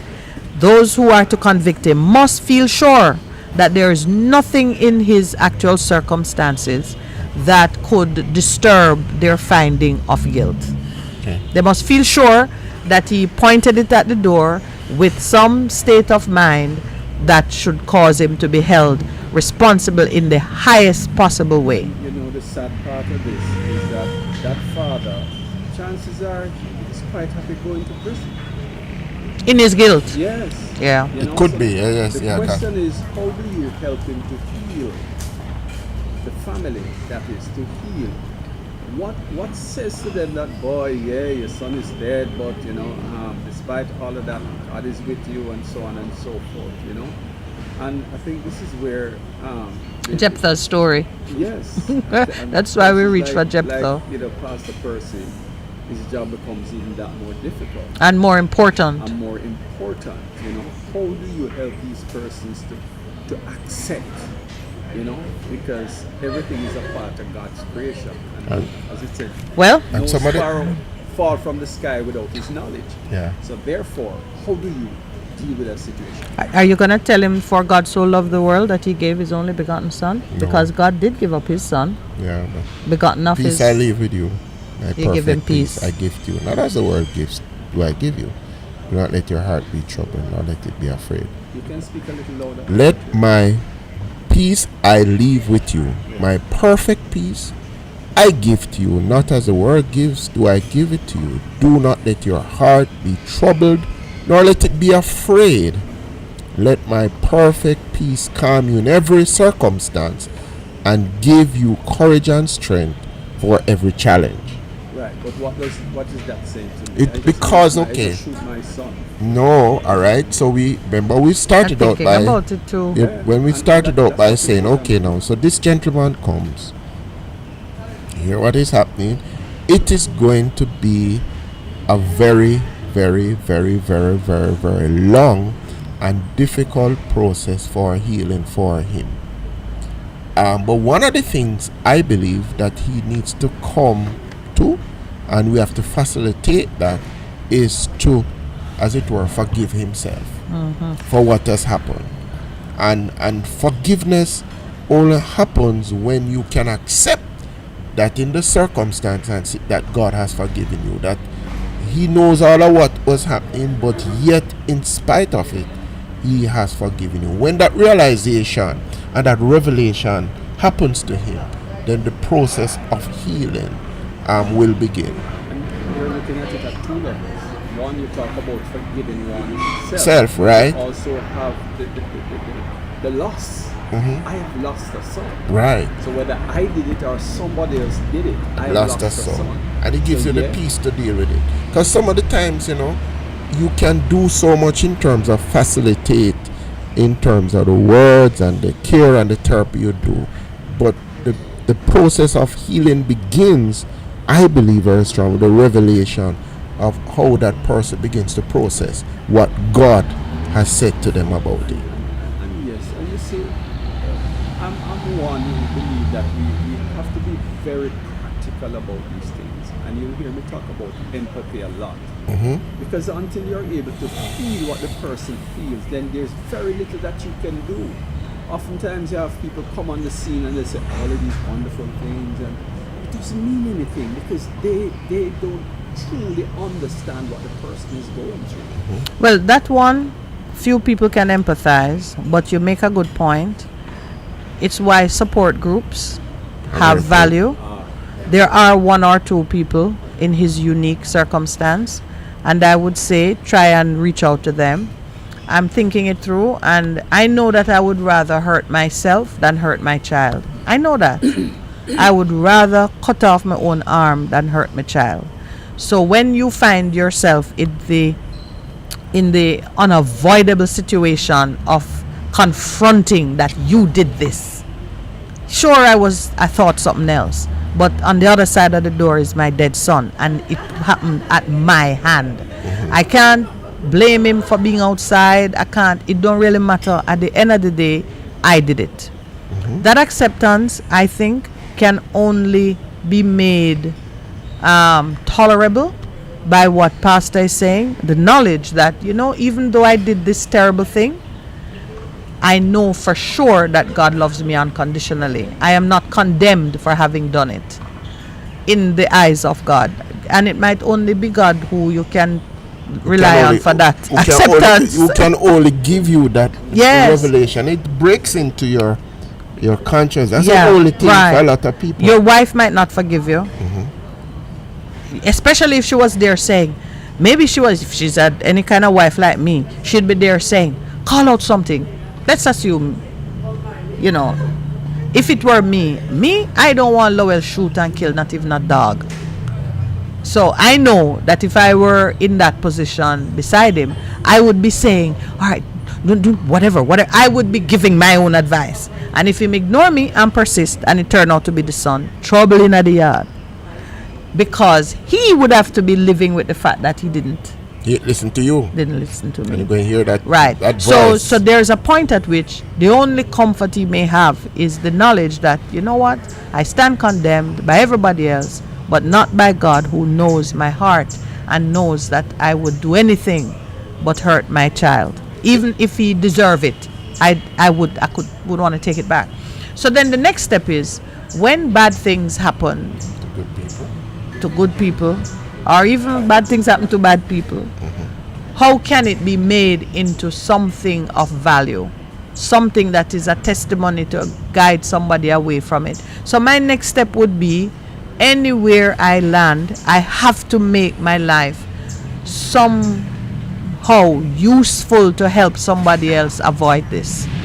So that's how some of the greatest testimonies come into being. So that's how some of the greatest things have changed. Yeah. Let's look at David in terms of what he did, and Psalm 51 came out of it in terms of being in the depths of despair, and then recognizing that the only thing that helped him was renewal of that relationship with the Father, who understood every single aspect of his life, but yet, in all of what the wickedness of him do, has forgiven him.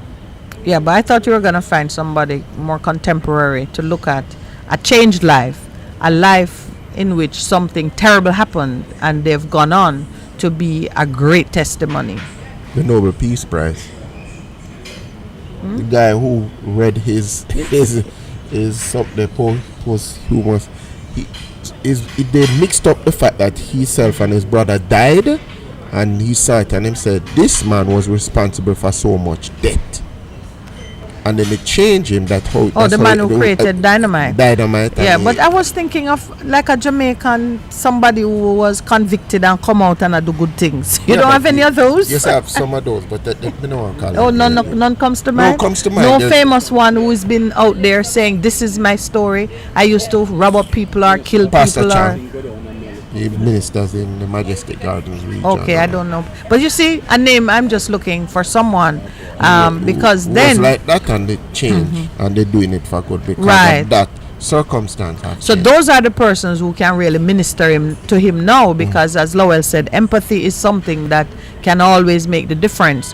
When I look at you, a living proof embodiment of terrible trauma that has turned to something beautiful, and the beauty that you represent, the value you now give, would never have existed if you hadn't done something terrible.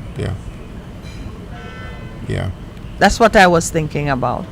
Because you're right. Somebody who can be truly empathetic can get through to somebody like Mr. Shaw, who is now still wondering why did he even take that firearm in the first place. That's the name of the gentleman? Shaw. The son's name is Shaw, so forget it. Father is Shaw. Okay. All right. The last thing, we're at the break, and then we come back where we'll have our guest from JPS. There is one other thing I want us to look at with this, but when we come back.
Welcome back to the Morning Connection. Pastor Percival and I now have our guest online. I chastised him a while ago because I'd rather have him in studio, in our garden studio. But we're so pleased to welcome one of the rare, I called him a unicorn the last time he was on the program, Shamar Harrison, Corporate Communications Assistant, JPS. This is our segment when we show the world that JPS does care. Shamar, welcome. Thank you. Good morning, Minette. Good morning, Pastor Percival. How are you Good both morning, doing? sir. How are you? I'm fine. Were you a storm rider, my friend? But it wasn't a storm. It was just assisting. So he would have been disappointed. Yes, you never got to ride a storm. Good morning to the listeners as well. But no, I wasn't a storm rider in terms of the traditional sense of the word, but I was engaged in work during the period to ensure that customers are kept up to date and that the communication is of such that we minimize any discomfort. So there was some amount of work being done during the period. Okay, so the 24-hour shifts. All right, that's all right. Anyway, not to worry, because those who were assigned the exciting task of storm riding didn't get any storm to ride, for which we are very grateful. What is the sense inside your company now that we've seen most of it? In fact, I think this is what they would call the mopping up operations. Yes, and as much as we didn't have the extreme weather conditions that could have been possible, the weather conditions that we did have would have impacted us. So the heavy rains would have caused landslides, would have softened the ground, and with that, you'd have also had trees falling on lines, etc. Yeah. And persons might say we're a dry weather company, but you have to look at it. You have to look at it this way. Outside of anything related to electricity, we would think of all the things that happen when you do have a severe weather system or period of severe weather with the landslides, etc. Yes. And then when you take the electricity into that mix, you can think of poles being dislodged. You can think of trees falling on lines, etc. So I say that to say that we are not able to respond as quickly as customers would sometimes want, and this isn't isolated to Jamaica, it's an international factor.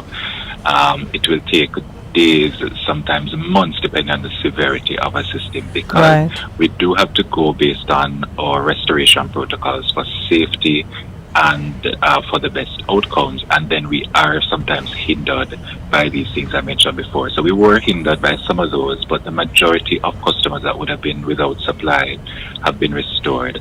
Clarendon and St. Catherine are two parishes that would have had the most negative impact in terms of outages up to yesterday. So going into today, further into today, we'll be getting further updates from our operations teams just to see how far along we are in terms of those isolated areas, especially in Clarendon and St. Catherine. But the majority of customers, and that's the overwhelming majority of customers, have been restored so far.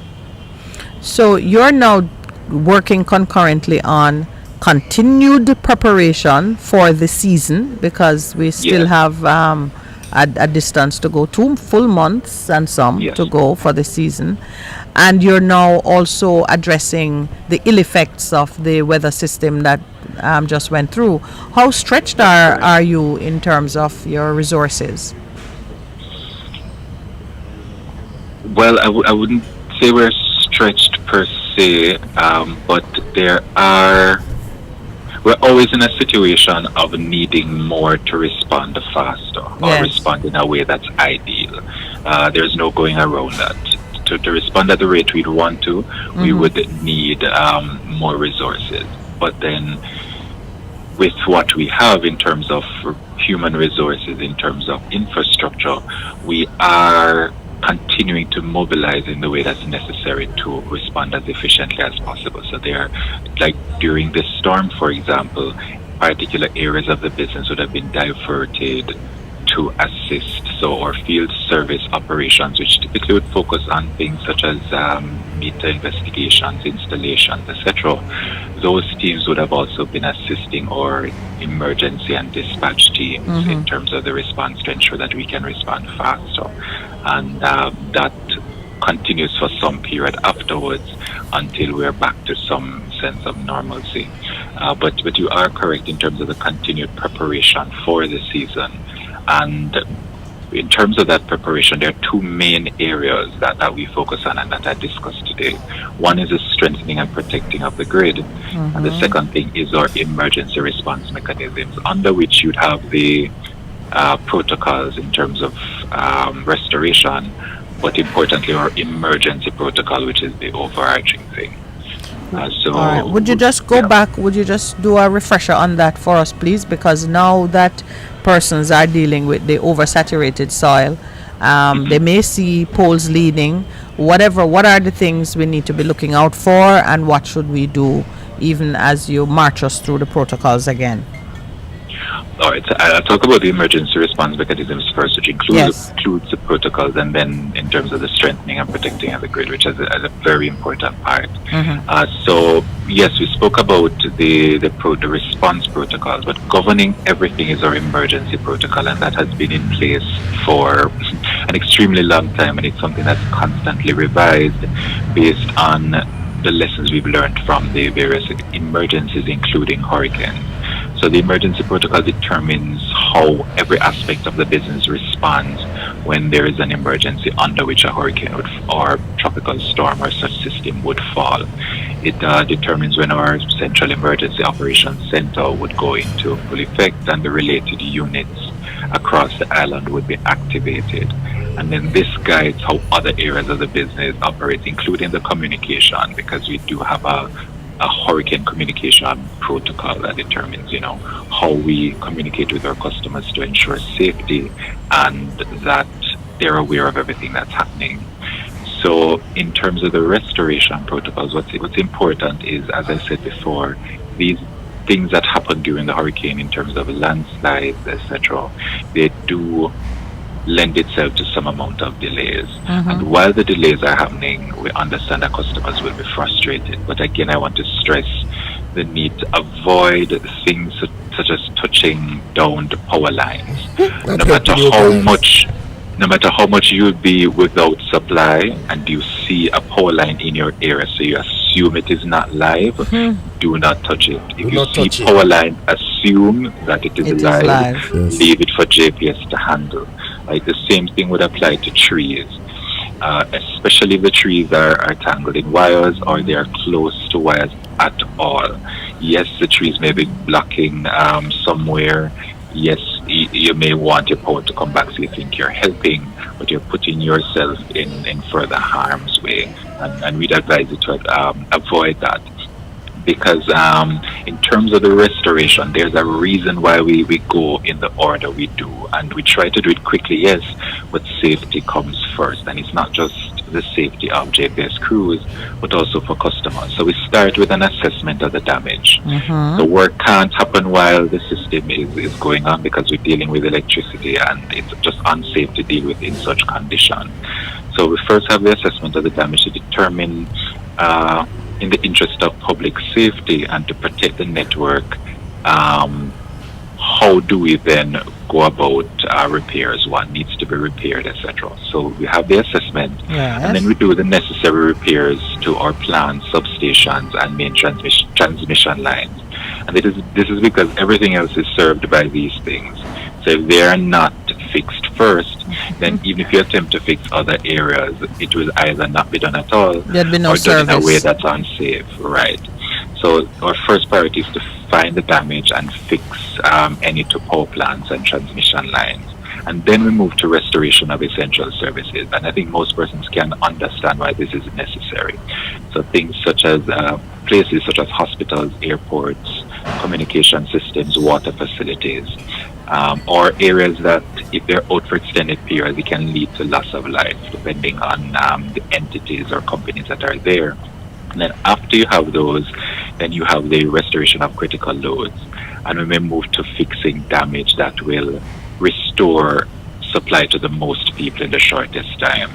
And then from that, so it's assessment of damage and necessary repairs to plants, restoration of essential services, and then critical loads, and then fixing damage that will restore supply to the most people. And then from that, we move to the isolated area. So unfortunately, it means that if you're in an area that's somewhat isolated or impacted by landslides and fallen trees, etc., you may be one of the last set of persons to restore supply. And it's not that we have forgotten you, it's that to be safe and based on all that we need to do beforehand, it may cause some amount of delay. So what you're saying, that if you live behind of God, you're going to be the last person to get back electricity. Yeah, I don't use that term because I'm from a rural community. So you that's it. But yeah, depending on where you're living, and you can look at a number of things to determine that. You can look at if in your immediate area you see landslides, is it trees fallen, and then you can think of the infrastructure that are close to you. Are you close to hospitals, etc.? Because persons who are on such feeders as hospitals or airports or communication systems will be among the first set of persons to get back supplies. So people say, oh, it's preferential treatment. No, it's about the critical loads and the essential services that you may be close to, that you somehow benefit from. It's not a matter of prioritizing just based on location. It's about safety. And it is so. It is really where you live. That's one. But then people, I think Mrs. Williams said it last week, in terms of saying that people are preferential. It's the line that you are connected to, because she was speaking to the fact that on a road you have some people, like one part of the road, 1 to 11 is on one line, and then 12 to 20 is on another line. So it's not that there's preferential treatment that is happening in it. So there's a madness to what you're doing. There's not a madness, a logic. There's a logic. There's a system. Don't fall for that. There's a madness. There's a method to the madness. There's a method to the madness. All right, so we see that you're awake and really listening. that was a trick question Pastor was posing. That there's madness to what you're doing. But I have to ask you this: are there any particular communities that you could say to them now, take heart, we're getting to you? Or are there particular communities? We do have a national broadcast network, so there might be persons listening who are wondering, does JPS even know set the thing down from whenever, Monday, Tuesday? Are there any communities you want to mention that you want to comfort this morning? All right, I'll get to the communities in a moment, but something I want to go ahead. mention the customers. During the weather system, if you lose power and you try to contact us, it may be extremely difficult, and that's because the volume would be extremely high, and also teams will be focusing on the best way to ensure that you get back supply quickly.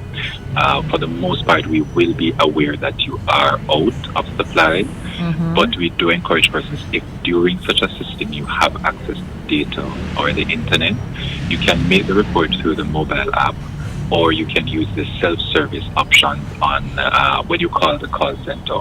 And I mention this because it allows us to track these outages, because, for example, if you're not linked to some of what would be happening during the system to cause the outage, or it may have been caused by something else, which does happen, it helps us to track. But it also means that the difficulty you'd have had waiting on the telephone line would have been minimized. Yeah, so we don't have to listen to that ad that you run. Which is important. That's very important. They call JPS, go get a line, and then for about 2 minutes, and then they get in, and then you wait for 15 minutes. It's not so bad anymore. It's not that bad anymore. Well, what Shamar is saying, use these other resources. Use the mobile app, which and gives, there is a self-service component, and there's a self-service to the IVR. So your voice recorded system. These things is automated. I want to talk to somebody, but anyway. Right, but will talking to somebody help you more than the automated system? Will it do it faster? That's the assessment we each have to make, depending on the specific reason for calling. Well, the more people who use those other resources, the better. Right, that's true. So now, the community. Go ahead.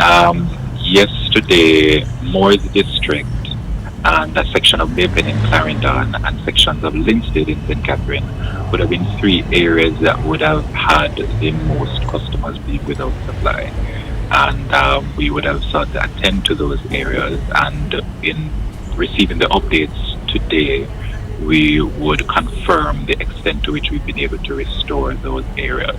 Those areas again, I think I hear some places. Moore's District in Clarendon. Moore's District. Sections of Mapen in Clarendon, and sections of Linstead in St. Catherine. Okay. So we want to say to those persons, we're sorry that you've been out for the period you have been.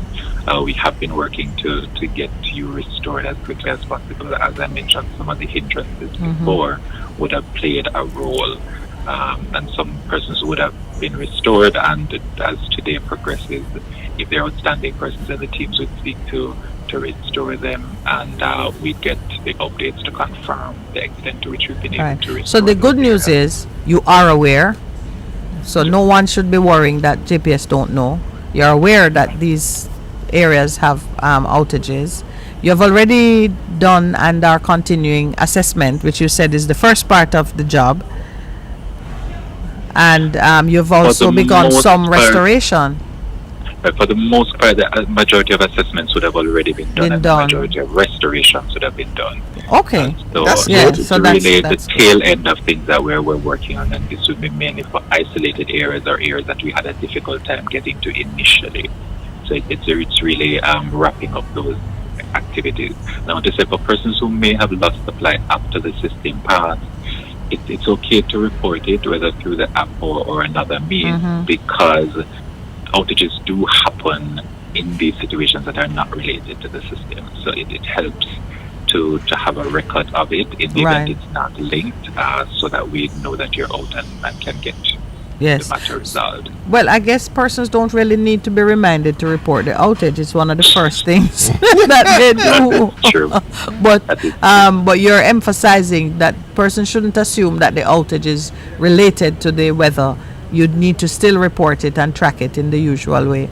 I remember last especially time. what's happening in your immediate vicinity. Yes. All right. So there's some reminders that are always useful. Handling the trees, and also, how to handle the reporting, and there's a reference number. I just want you to take our listeners back through the important reminders as it concerns managing trees on their properties, and also reporting and being able to track your report.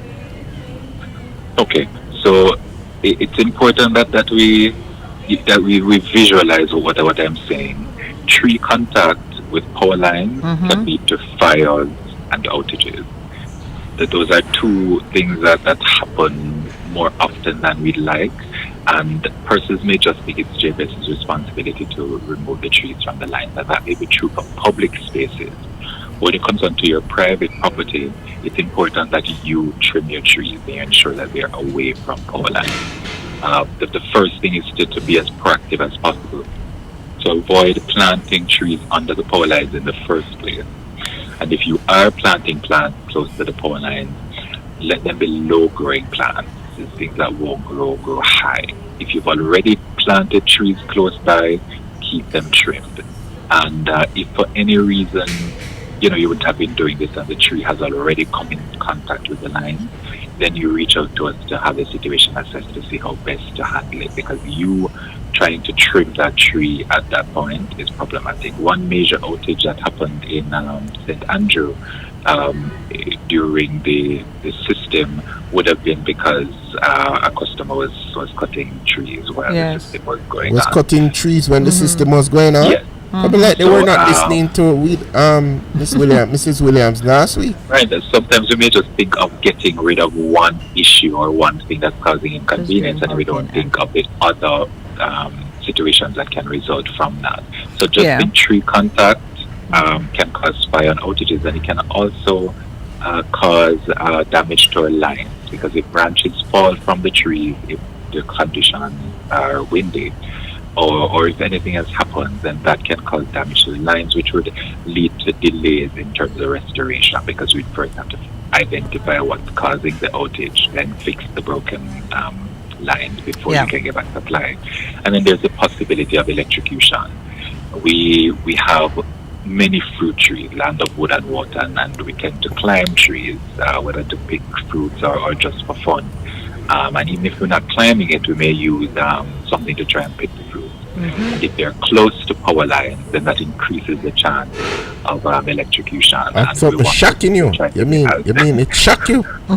Yes. We want persons to try to be as safe as possible. Yes. And to remember those things. Now, in terms of reporting outages, there are many channels for you to do so, and it's important to think of it in terms of ease. The easiest ways to report an outage would typically be through the mobile app or through the web portal on our website. And it's the easiest because you literally just go in, you select one of the menu options which says outages, then you select report an outage, and from that you select the type of outage you're experiencing. If you and your neighbor are out, if it's low voltage, whatever the emergency is, and you select that, you enter driving directions if necessary, and then you submit that. That's the simplest thing, can be done in about 10 minutes. And when you've done that, you'd get a report number or a reference number, and I'll get back to the reference number in a moment. So you have the mobile app, you have the web portal. You can also call the customer care center and use the self-service option to report an outage without waiting in the queue to speak to someone. You can, yes, wait into the queue to speak to someone and report an outage. That may be quicker, or there may be some delays depending on the call volume. There's also the option of contacting us on web chat, which is also through our website, and this service is available Mondays to Fridays between 8 a.m. and 5 p.m. And then there's social media. So our Facebook and Twitter pages are the two social media two social media channels through which we do customer service. So you can contact us in terms of a direct message on Facebook or Twitter, and a representative would speak to you, and you can report the outage there. So let me ask you a question. With all of these channels you have for reporting, do you think that it has brought you closer to your customers, that you're obtaining all the information that is necessary in order to be a good corporate citizen? Yes, it does bring us closer, because not only are there more channels in terms of the direct communication with customers, but also in terms of channels where we're able to share more about JPS, more about our employees. So there is that personal element. We sometimes forget that there are people behind the service. So there is that ability to connect more with our employees, the ability to learn more about our processes and how that impacts us. So I think, yes, we do wish that more persons would pay attention or connect with us through these channels. I know sometimes we tend to not think of electricity or JPS until there is an issue. Until it become expensive. Right, but sometimes just stopping in on our Instagram page, for example, to see some of what we're communicating, or paying attention to some of our other channels sometimes would help in terms of providing information that will assist you in other circumstances. So yes, it does bring us closer to customers, but there's always room for improvement and growth, and that's something that we're constantly working on. All right, sir. So you're in the city today? Yes, I am. There was storm watching in the city today. Well, the storm gone. Just a quick comment out here. I noticed in Florida, where Ian has hit Fort Myers, that area.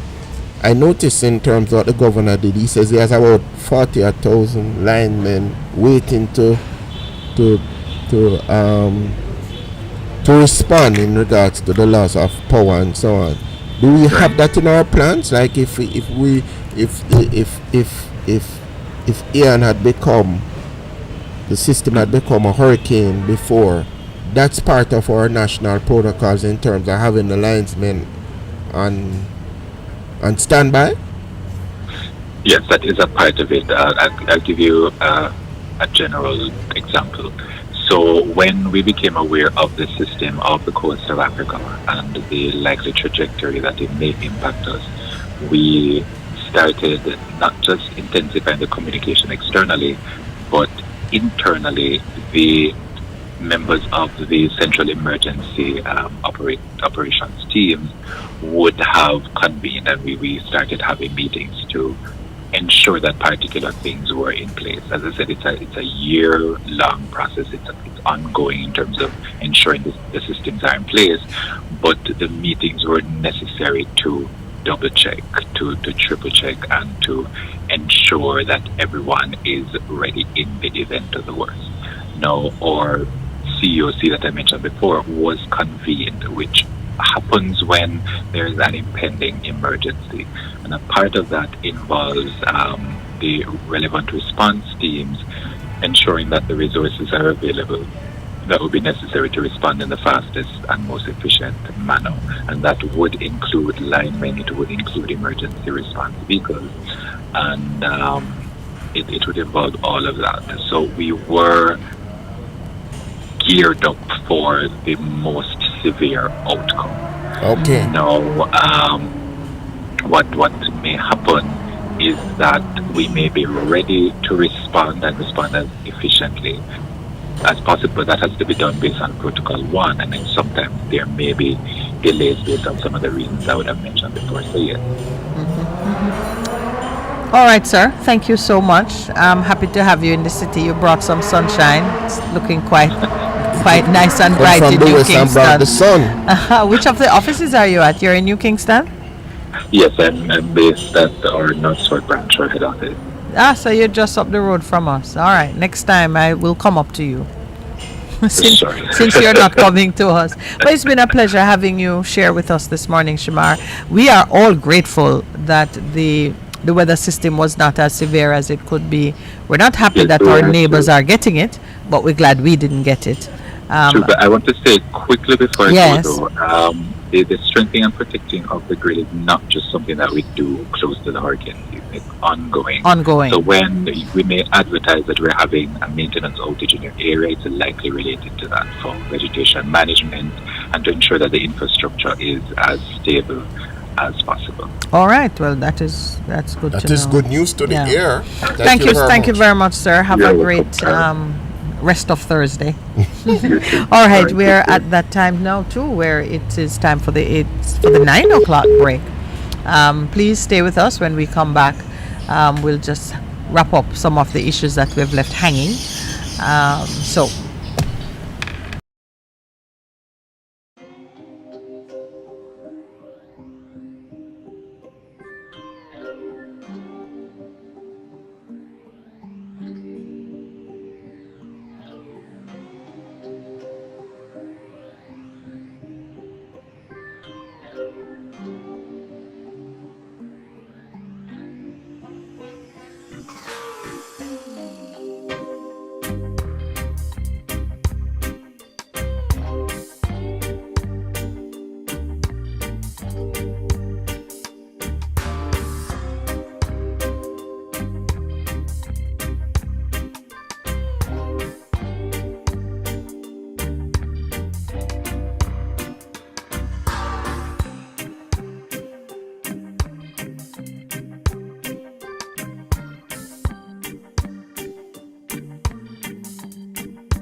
Welcome back. We're in the final segment, and so we're going to do some wrapping up. But I have to say thank you to JPS for continuing to put out that information. We know that knowledge is power. Don't we know that, Pastor? It is. Knowledge it liberates you, makes you be able to act. Yep. Gospel mean good news. News, information. Information give you knowledge. And you have power. And that means you have power. From JPS to make a power company. To make a power company. Like what the producer said, I have power. Yes. They will have given you power over all of the enemy. And no snake or no poison. You can take up thing and it won't harm you. I'm just referring to the other mind that the producer spoke about this morning. I got power, man. Yeah, so we thank them for that. We are better informed, and being better informed, we can take better decisions and be in our sober mind. We don't have to panic when we see something on the ground that used to be on the pole that give you electricity. Do not touch it. Do not touch it. There's nothing, even if you're an engineer and feel. No touch it, no touch it, no touch it. Do not touch it, no touch it, no touch it. Yes. Oh, you're trying to do up an ad for. No touch it, no touch it. It will shock you. All right, so we'll cut that out and see if JPS will pay you for that. Do that. Do that, Shotty. See if we can get something going. I'll send it to Maxine Stowe. Oh, see Super manager to the stars. You understand? See if we can get you a contract. All right. So yeah. You know. What? I think you're interested. I am thinking. With what I'm seeing being put out there for music, you know, so we could have one career for real. Some of the things that I'm going, really? That is a song? Well, there's someone talking over redeem. That's called rap music. Right, or dub poetry. All respectable forms of cultural expression. Pull up selector. Pull up selector. This is getting it's getting stressful. I'm gonna put in for hardship pay. If I have to turn off his mic. No, you turn off his mic, it mean the others wouldn't hear him. It would be just me. And as they say, misery loves company. If I have to hear him, everybody else have to hear him. Okay. One of our listeners online has drawn pastor's attention to scripture from Zechariah chapter 11 verse 6. Yes, and I've read it. Yeah, and he's quoted it here too. It is prophecy. I will no longer have pity on the people of the land, declares the Lord. But behold, judgment time. I will cause the men to fall, each into the hand of another, and into the hands of his foreign king, and the enemy will strike the land, and I'll not rescue the people from their hand. But there is mercy. That's not in the part that you. What is that? That is part of your extemporaneous musical career. Yes. I think you need to quit it. Yeah. So. So Keon, yes, Keon Brown. Thank you for drawing that scripture to attention. Pastor has read it. What say you, Pastor? It probably is what is happening now, but as I said it. He asked, is this the reality of Jamaica? Has our father handed us over to the neighboring king and to everyone else for destruction? And has he said, is he following through on his declaration that he will not rescue us from the hands of the wicked people? No, man.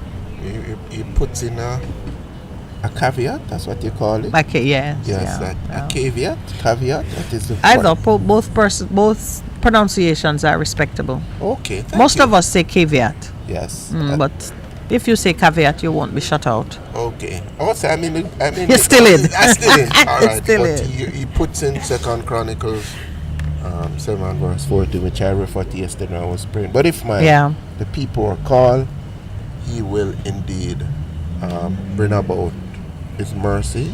Repent, and begin a healing. And if there are people within a society who recognize this God, he always, I don't know how he does it, but he always will intervene on their behalf if they line up with him and his purpose. Well, he can't help himself. It is his character, and his character is unchanging. That is, he's the ultimate standard of integrity. And mercy. Remains the same all the time. And he does speak and execute judgment. But we see time and again, every prophecy includes in it the path to redemption. Always. I was looking at Zechariah to see what Zechariah himself said about it, because in every prophet, minor prophet, big major prophet, they all have the but if you turn, but as you said, you went to Chronicles to get the fullness of what he says there, and I already had Zephaniah open. He's one of the minor prophets as well, and in Zephaniah these are successive prophets, because as they come and speak and the people ignore them, God raise up another one, which is a part of the pattern we see too, which shows his mercy. He continues to give warnings and to set watchmen, just like how you have Pastor and Minette speaking so cutely in the mornings. You think we're not doing serious business. It is a mistake if you think we're not doing serious business. It's just that he gives a voice in each generation that is appropriate to the mindset of the people, the language of the people, the culture of the people. So what did he do? He put a pastor and a lawyer together to say, all right, I'm going to put my two people on the wall to talk to you and to show you, expose to you my heart, my intent towards the people of this country. You are at this time thinking that the Old Testament days and the Bible language is something far away and it's just a storybook. You're missing the point that an understanding of who I am and how I treat with my creation is essential to your survival. So right now, God put two people together that look quite random, a lawyer and a pastor. I don't think any such pairing has ever been exposed to the world, except maybe in court, where the lawyer is defending the pastor against a whole heap of different things. Some of the allegations of grave misconduct. So you understand? Or where the lawyer is confessing to the pastor in some counseling session that, I missed the mark, I need some help. Yeah. And so we understand. All levity aside, he puts people to speak a word at a time in a season that this is what is necessary to draw your attention back to what is critical for your survival. So right now, we've had Keon Brown on the chat bring to our attention Zechariah, from the book of Zechariah, chapter 11, verse 6, where God pronounces a strict word of judgment through his prophet at the time. And I had, before even seeing what Keon had, from this morning, early o'clock, I had marked Zephaniah chapter 2, verse 3, where the Lord is saying, this is he's talking about the day of his wrath, And he says, before the decree takes effect, and that day passes like wind-blown shaft before the Lord's fierce anger comes upon you, before the day of the Lord's wrath comes upon you. So the wrath is expressed in the judgment. I'm going to hand you over to your neighbors so they can ravage you and destroy you. And I will not rescue you when they're treating you like, there's an expression, it says, like the evening wolf. The evening wolf is the hungriest. Yes. Because he has slept all day and he's now hunting. He don't eat anything all day. He don't eat anything all day. And maybe what he had the day before was not enough. So when he comes out, the evening wolf is a ravening beast. And the Lord describes his own anger as an evening wolf. He says, before that day passes, seek the Lord, all you humble of the land, you who do what he commands. So whomever it is that righteousness, he can't call me today, but I know he's nodding his head right now. Those who walk the path of righteousness, you do what he commands. Seek righteousness, seek humility. Perhaps you will be sheltered on the day of the Lord's wrath, the Lord's anger. And that's a perhaps. But I said to Pastor, I will take a perhaps from God. All the time. Not take it from man, but I will take a perhaps. Because I know that if I put myself in the right position of humility, a perhaps from God is a guarantee. And he does it all the time. He does it all the time. And we saw, remember King David said, I put myself in God's hand because I know you can't resist being merciful. Yeah. When he sees me and he knows Minette, And he he will be merciful. And he knows I'm repent. Yes. You wanted to go to another chapter? No, I was just saying in Zephaniah, it speaks about what God will do, even though he has these woes in Zephaniah 3. I will save the name and gather the scattered, turn their shame into praise and Please renown. read it right into the mic. In every land where they have suffered at that time, I'll bring in. Yes, at that time, I gather it together, make you a name and a praise amongst all the peoples of the earth. Because, God always leave a part. All right, so give me the thing. Let me just put it on here for Keon. Because, yes, it is true that the prophet Zechariah spoke as he did in 11:6. He spoke of the judgment. But even in the same Zechariah, this is what we are teaching people. Everywhere that God pronounces judgment, he includes the prescription for mercy. Yeah. Everywhere. You will not find it. I'm so pleased that you found it. So that is chapter, which is the chapter? The same, Zephaniah. I know, but what chapter? Zephaniah 3. Oh, you're speaking from, I was looking for Zechariah. All right, I'll have to find it separately. So it says, yeah. And he does it, but it says, I will turn it around. I know. And in chapter 3, verse 9, you see him talking. He says, I will purify the lips of the peoples, that all of them may call on the name of the Lord. Yeah. And serve him shoulder to shoulder. United. From beyond the rivers of Cush. I love it every time I see Cush. I see black people. My worshippers, my scattered people will bring me offerings. On that day, yeah, you will feel no shame because of all your acts by which you have rebelled and sinned. Then I'll remove from among you who delight in their pride and will never again behave arrogantly. But he keeps saying, if you humble yourself and take refuge in me, there's something that I can do which only I alone can do for you. That's what he keeps reminding us, Keon, are you giving me let me see, what's that? That looks like a heart. Is it a heart? A purple heart? Keon says, Minette, my learned family, I shall be, I don't know that word. You might have to write it again. Grateful building your pulpit. But it's true. We keep saying we don't want no pulpit, Keon. Please. You have the pulpit already. This is our pulpit. Our pastor calling it a pulpit. It is. Yeah, but it is. I take a great deal of pleasure. Maybe I am happy to be a part of exposing the heart of God. Yes, that's what it is, sister. Yeah, the heart of that's God. what it is. Because what has happened to us, and I keep telling people all the time, a lot of the times we have this picture of God just waiting with one stick in our hand for whop we whenever we step out of line. But we forget that in terms of who God is, as much as he wants to pronounce judgment, an important part of who God is his mercy. That's why Jesus Christ came in. We missed that. Because the sentence was written against us as humankind, and God says no.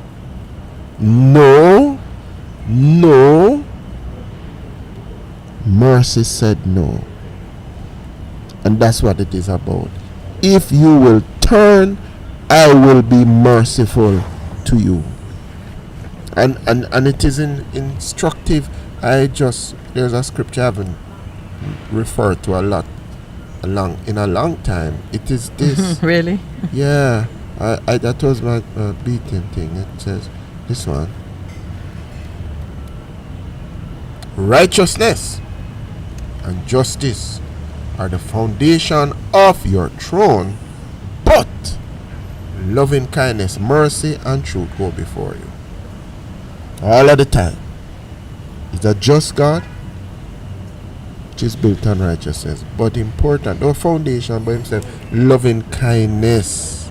Thy loving kindness is better than life. Another version, the New Living Translation, says, righteousness and justice are the foundation of your throne. Unfailing love and truth walk before you as an attendant. Imagine, so he's sitting on his throne and he's coming through in his righteousness, but the attendants are mercy and truth. That's what he keeps reminding us. All right, I want to remind us of one other thing. Yes, go ahead. So the last thing I had we had been speaking a lot about dealing with the trauma coming out of the Hellshire death of this young boy at the hands of his father. And I was building towards a conversation that is necessary now surrounding the mandatory sentencing provisions under the new Firearms Act. Yes, dear. What it would mean is that someone who is convicted of a crime, the crime would be dealt with under the offenses against the person's law. So it's murder, homicide, whatever. If they are convicted, they are convicted of a crime and the crime involves the use of a firearm. Correct. So the Firearm Act, or the mandatory sentencing provisions that just passed, it survived debate in the House. The Senate, I think, is on the 23rd, whatever, some date, right. On the 23rd of September, the new Firearms Prohibition, Restriction and Regulation Act passed. The Senate passed it with 17 amendments, and one of the amendments had to do with sentencing. I'm just trying to find exactly how it is worded, but suffice it to say, if you have a mandatory sentencing provision under a law, and a person has been convicted and is now subject to sentencing, the effect of the mandatory provision is, regardless of the circumstances surrounding the commission of the offense, this is the time that you'd have to serve. I think it's like 25 years before you're eligible for parole. So let's say that the father is convicted of maybe even if it is negligent homicide, which is probably the lowest, but it involved the use of a firearm. I'm just thinking out loud. This is the impact of mandatory provisions that have no exceptions. So it may well be that since it's not yet law, because it hasn't completed its pass through Parliament, it is a good time for persons to now be sensitive to when the firearm is used in certain context. Does it all as exceptions now to the mandatory provision? I'm raising it because we have to be humanitarian in our outlook, and we also don't just pass laws out of some kind of arbitrary sentiment. The law must be purposive. It must be seeking to address. Yes, it must have parameters. I have to take that word out of your head. It must be a box. It needs to have parameters that make sense. That is the box. The box. Yes, the box content. yeah. So all along we have been debating mandatory sentence, not from the perspective of curbing anything other than the kind of gang-related violence that happens. A firearm discharged accidentally, but in a situation that still implies negligence, can result in a conviction. Yeah, I mean, it will result but in a conviction. It would not be an offense of the type that warrants the mandatory 25 years. Yes. You can imagine that. I need to find what the law says. I need to find how it, the current phrasing of it. Yeah. Wow. It's just something that is in my mind that we need to consider, because if this gentleman were to be convicted and find himself subject to a mandatory sentence that is designed to address gun violence in gang-related situations, that now would be most unjust. Wow. I should make a note. Wow. All right, so that takes us through the issues that I certainly had earmarked as necessary for today's discussion. I thought that that tragedy required more. That tragedy required more than just, um, you know, passing mention.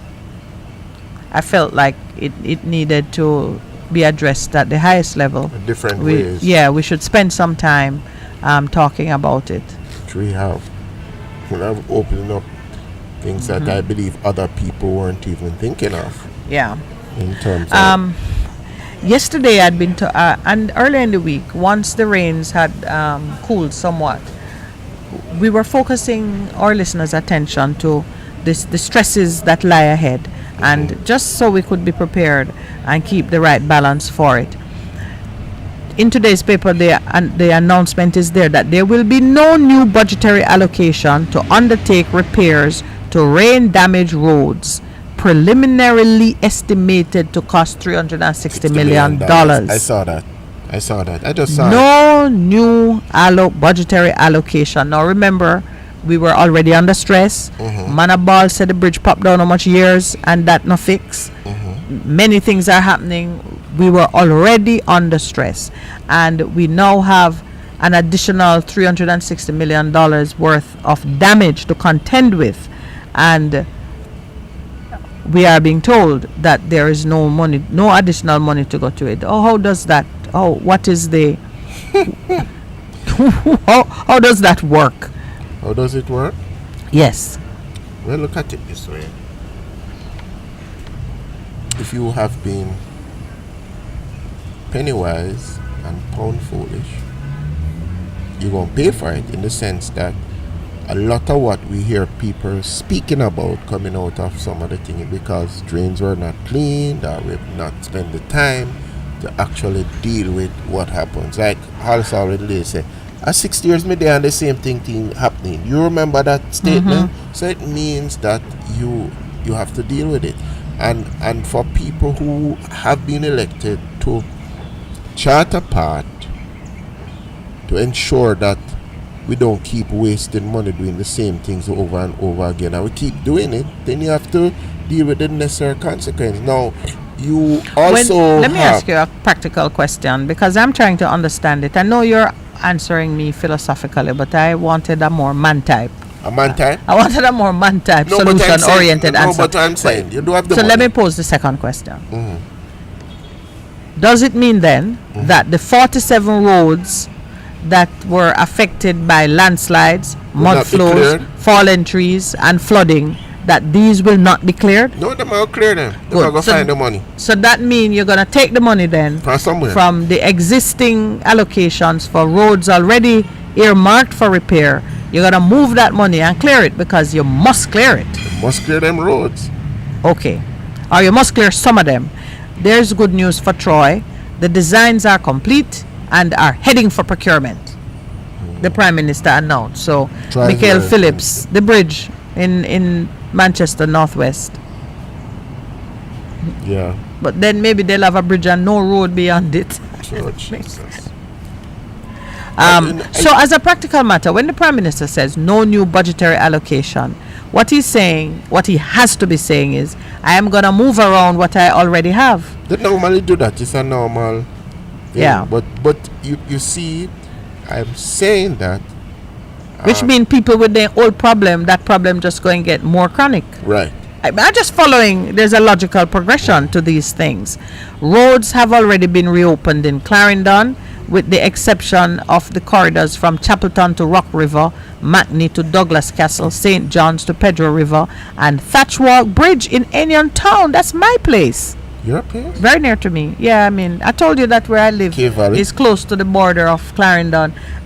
My part of St. Anne touches on Trelawney in the back, Clarendon in the front, on the north, and Manchester on the western side, I guess. Wow. Yeah. So I live in a boundary. Are we getting a signal already? It's 9:30. All right, we'll be right back.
Welcome back. We are in the final segment of the show, and I'm going to say something that will sound quite disruptive and rebellious. Those of you who have been waiting and have been promised that the road infrastructure in your communities were going to be fixed, and you've been told every kind of comforting news about it, push as hard as you can for it to stay on target. Do not accept any reallocation of monies to go and clear up the hurricane mess while you sit and wait another 6 months or 6 years or whatever period of time. Every year we have hurricane season. A hurricane season in Jamaica is not new. And if we have not figured out yet how we are going to have reserves to do the clearing of roads so we can keep to the program of giving people in far-flung communities good roads so they can go school, go work, and handle their business, then we're not worth it. We're not worth the time that it takes to go out and vote on any given morning. Now, many people can say they know that already, that's why they don't vote. But really, of a fact, the Prime Minister can't just get up and say, no new budgetary allocation, but we are already doing the work. We're not idiots. We know that if you're not putting any new money, if you're not cutting it from somewhere to go into it, it means you're spending what you already have earmarked for work that is already spoiling on the table. Yeah, that's true. And I come from a far place, out of town, rural community where some of the places that people have to walk to go about their business, goodness gracious, it's a shame. It's as if those parts of the world don't belong to any organized country or government or system, where you see how people have to pick their way through stone and mud and... No, not right. This is no surprise. We either get lots of rain that eat off the surface of the road, or we get plain outright hurricane that blow down things. I like what you say, it eats off the surface That's of the road. what it looks like. No, but it really does, because they have not spent sufficient time shoddy workmanship, and then so it is true. Yeah. So we only have like maybe 10 minutes left, and I'm here debating if we can take on a subject matter that is weightier. I just think that I just saw that's a clergyman that is becoming the candidate in Southeast St. Anne. Really? Yeah, man. Dr. Sims is a clergyman. But I've been encouraging you to consider political duty. So why not you? Because I'm not a clergyman. I think that there is a real future in members of the clergy becoming more politically involved. You know, that's how in the early days of the PMP, they were very much a part of it in terms of being part of the process. Yes. And it ought not to have changed. No, we know Marcus Garvey himself never left the Bible out of his configurations and policy development. Principles. Yeah, man. Yeah. So I really believe that there has to be a shift, and a lot more activism needs to come out of the church. I love it the way Father Sean Major, I love the way that he tackles issues, and he's bold and unabashed in stating his position. Most recently, he did a 12 days of mourning letter in which he took the 12 days of mourning for the Queen, and on each day he had a revelation concerning the need for justice and reparations coming out of that oppressive colonial system. I mean, it was very well done. I think when he writes his memoirs or his book or whatever he publishes, that 12-day of mourning piece will be a centerpiece. Okay. By the way, if anyone knows him, I wrote to him and he has not answered me as yet, because I want to, yes. I think he would be a good person to pray with us one Wednesday. If he's easy to find. Is that easy man to find? Me no, but me just write to him using his email address. Call to him and see if he'll come. I've put it in your hands, Pastor. I know it is safe in your hands. Yeah, man. I think he would be a good person to pray with you on one of the Wednesday mornings. Or the club is getting quite noisy and active. So we I should think see if we should see if we could steal because Jamie having something over there. what is Jamie? Jamaica Manufactured Exporters Association. Remember they marched. Oh, JMEA and So they're having something there. And I see some big wigs coming in. Some big what? Wigs. They have some big wigs of the association. That expression. Yes. I know some loud talking people have arrived. Yeah. So those must be the same ones you're calling bigwigs. Yes. All right. We only producer. We're in our wrap up segment. You are? Yes, we are. No, you're not. 9:39. We're in our. So we're That's inviting amazing. you to join us. Is what happened. Oh, but as we reflect on what has happened, Yeah, we're compassion, we're wrapping up for the week now. love is important in terms of how what what became a reality in Mr. what Compassion became a and love. I heard those two words. compassion and love in terms of the reality, in terms of that father and his son. I'm so grateful that the process has begun in terms of the psychotherapy and the other interventions. It's a hard place to be in. The trauma, the grief, the guilt, to him personally, but then to the rest of the family members who really are in mourning in terms of the death of that young man. I really pray and hope that in the situation that the peace will be very evident in his own heart and the ability to forgive himself and for persons to forgive him, because I do not believe that he intentionally did that. You have pointed out to us the many factors and circumstances that would have caused that to happen to him, because there's such a great state of insecurity with a lot of people, a great sense of fear, and most people reaction now is to respond in a way that Preemptively. and they say better me do it than something else. Yes, So yeah. all of that has happened. So my heart and my prayers go out to him today, so we look towards what he is doing and sharing. It has been a very interesting week. We have dealt with a lot of issues. Oh, yes. Yeah, Let's yeah. let the producer. For you sign off the entire week. This issue that you spoke about, and you have certainly set up the stage there for it. The optimists among us would like to say that, of everything, something positive can come of it. I certainly would like for persons to use this as, I should say, the reason why we ought to be more careful about what we do and how we do it. Not to say that the gentleman was fearless. We understand the circumstances, and we certainly will be praying for him. But on the other hand, those among our society who carries firearms, things like that, we need to evaluate how we treat with it.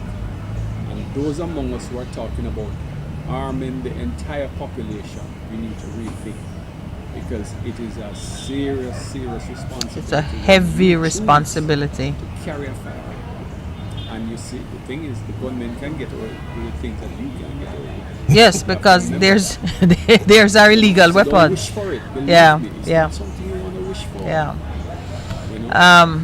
I like the point you were making. It fits in my own thinking that when bad things happen, a well-thinking person seeks to make something good come out of it. Yeah. I hope nobody ever says to this gentleman, God knows best.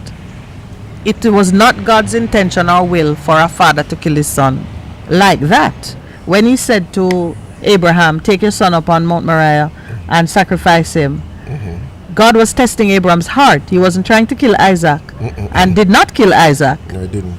There was the ram in the thicket. Yeah. He made a way. So we don't tell people God knows best over something that is not in the will of God.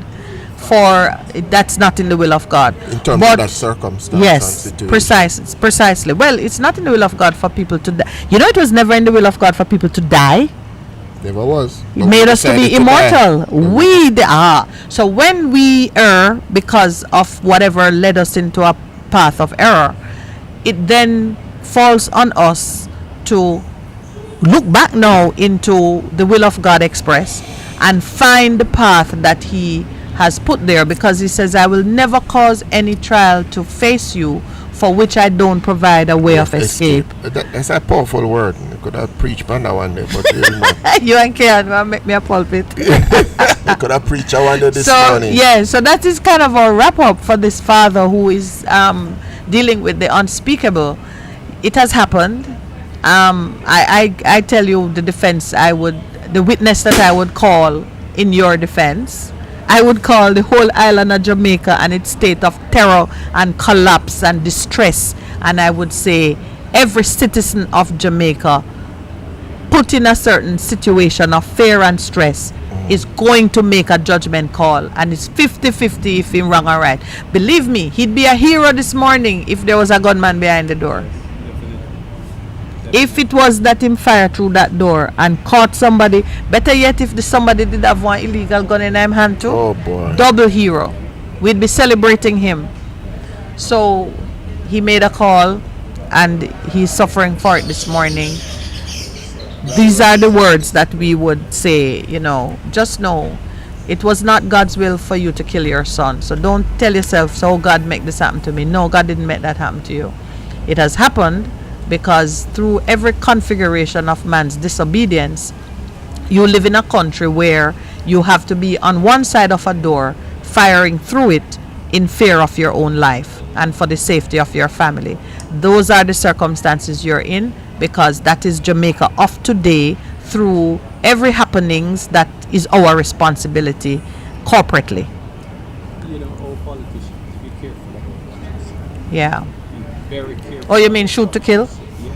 Yes. It probably was Lord giving that Lowell. principle. Yeah, man, that is a big point you make there at this Because we late release that hour. into the atmosphere. Oh yes, shoot to kill. We speak before we think. Shoot to kill. And you don't understand how people will receive what you say. Yes. In fact, he can put that in his defense too, that he thought there was an armed gunman behind there, and if the police get the instruction that they must shoot to kill, that's the mindset. The mindset is to destroy any threat. Silence cannot be mistaken. Yes. So if you have nothing good to say, or you're not sure about Yeah. what to say nothing. And all things.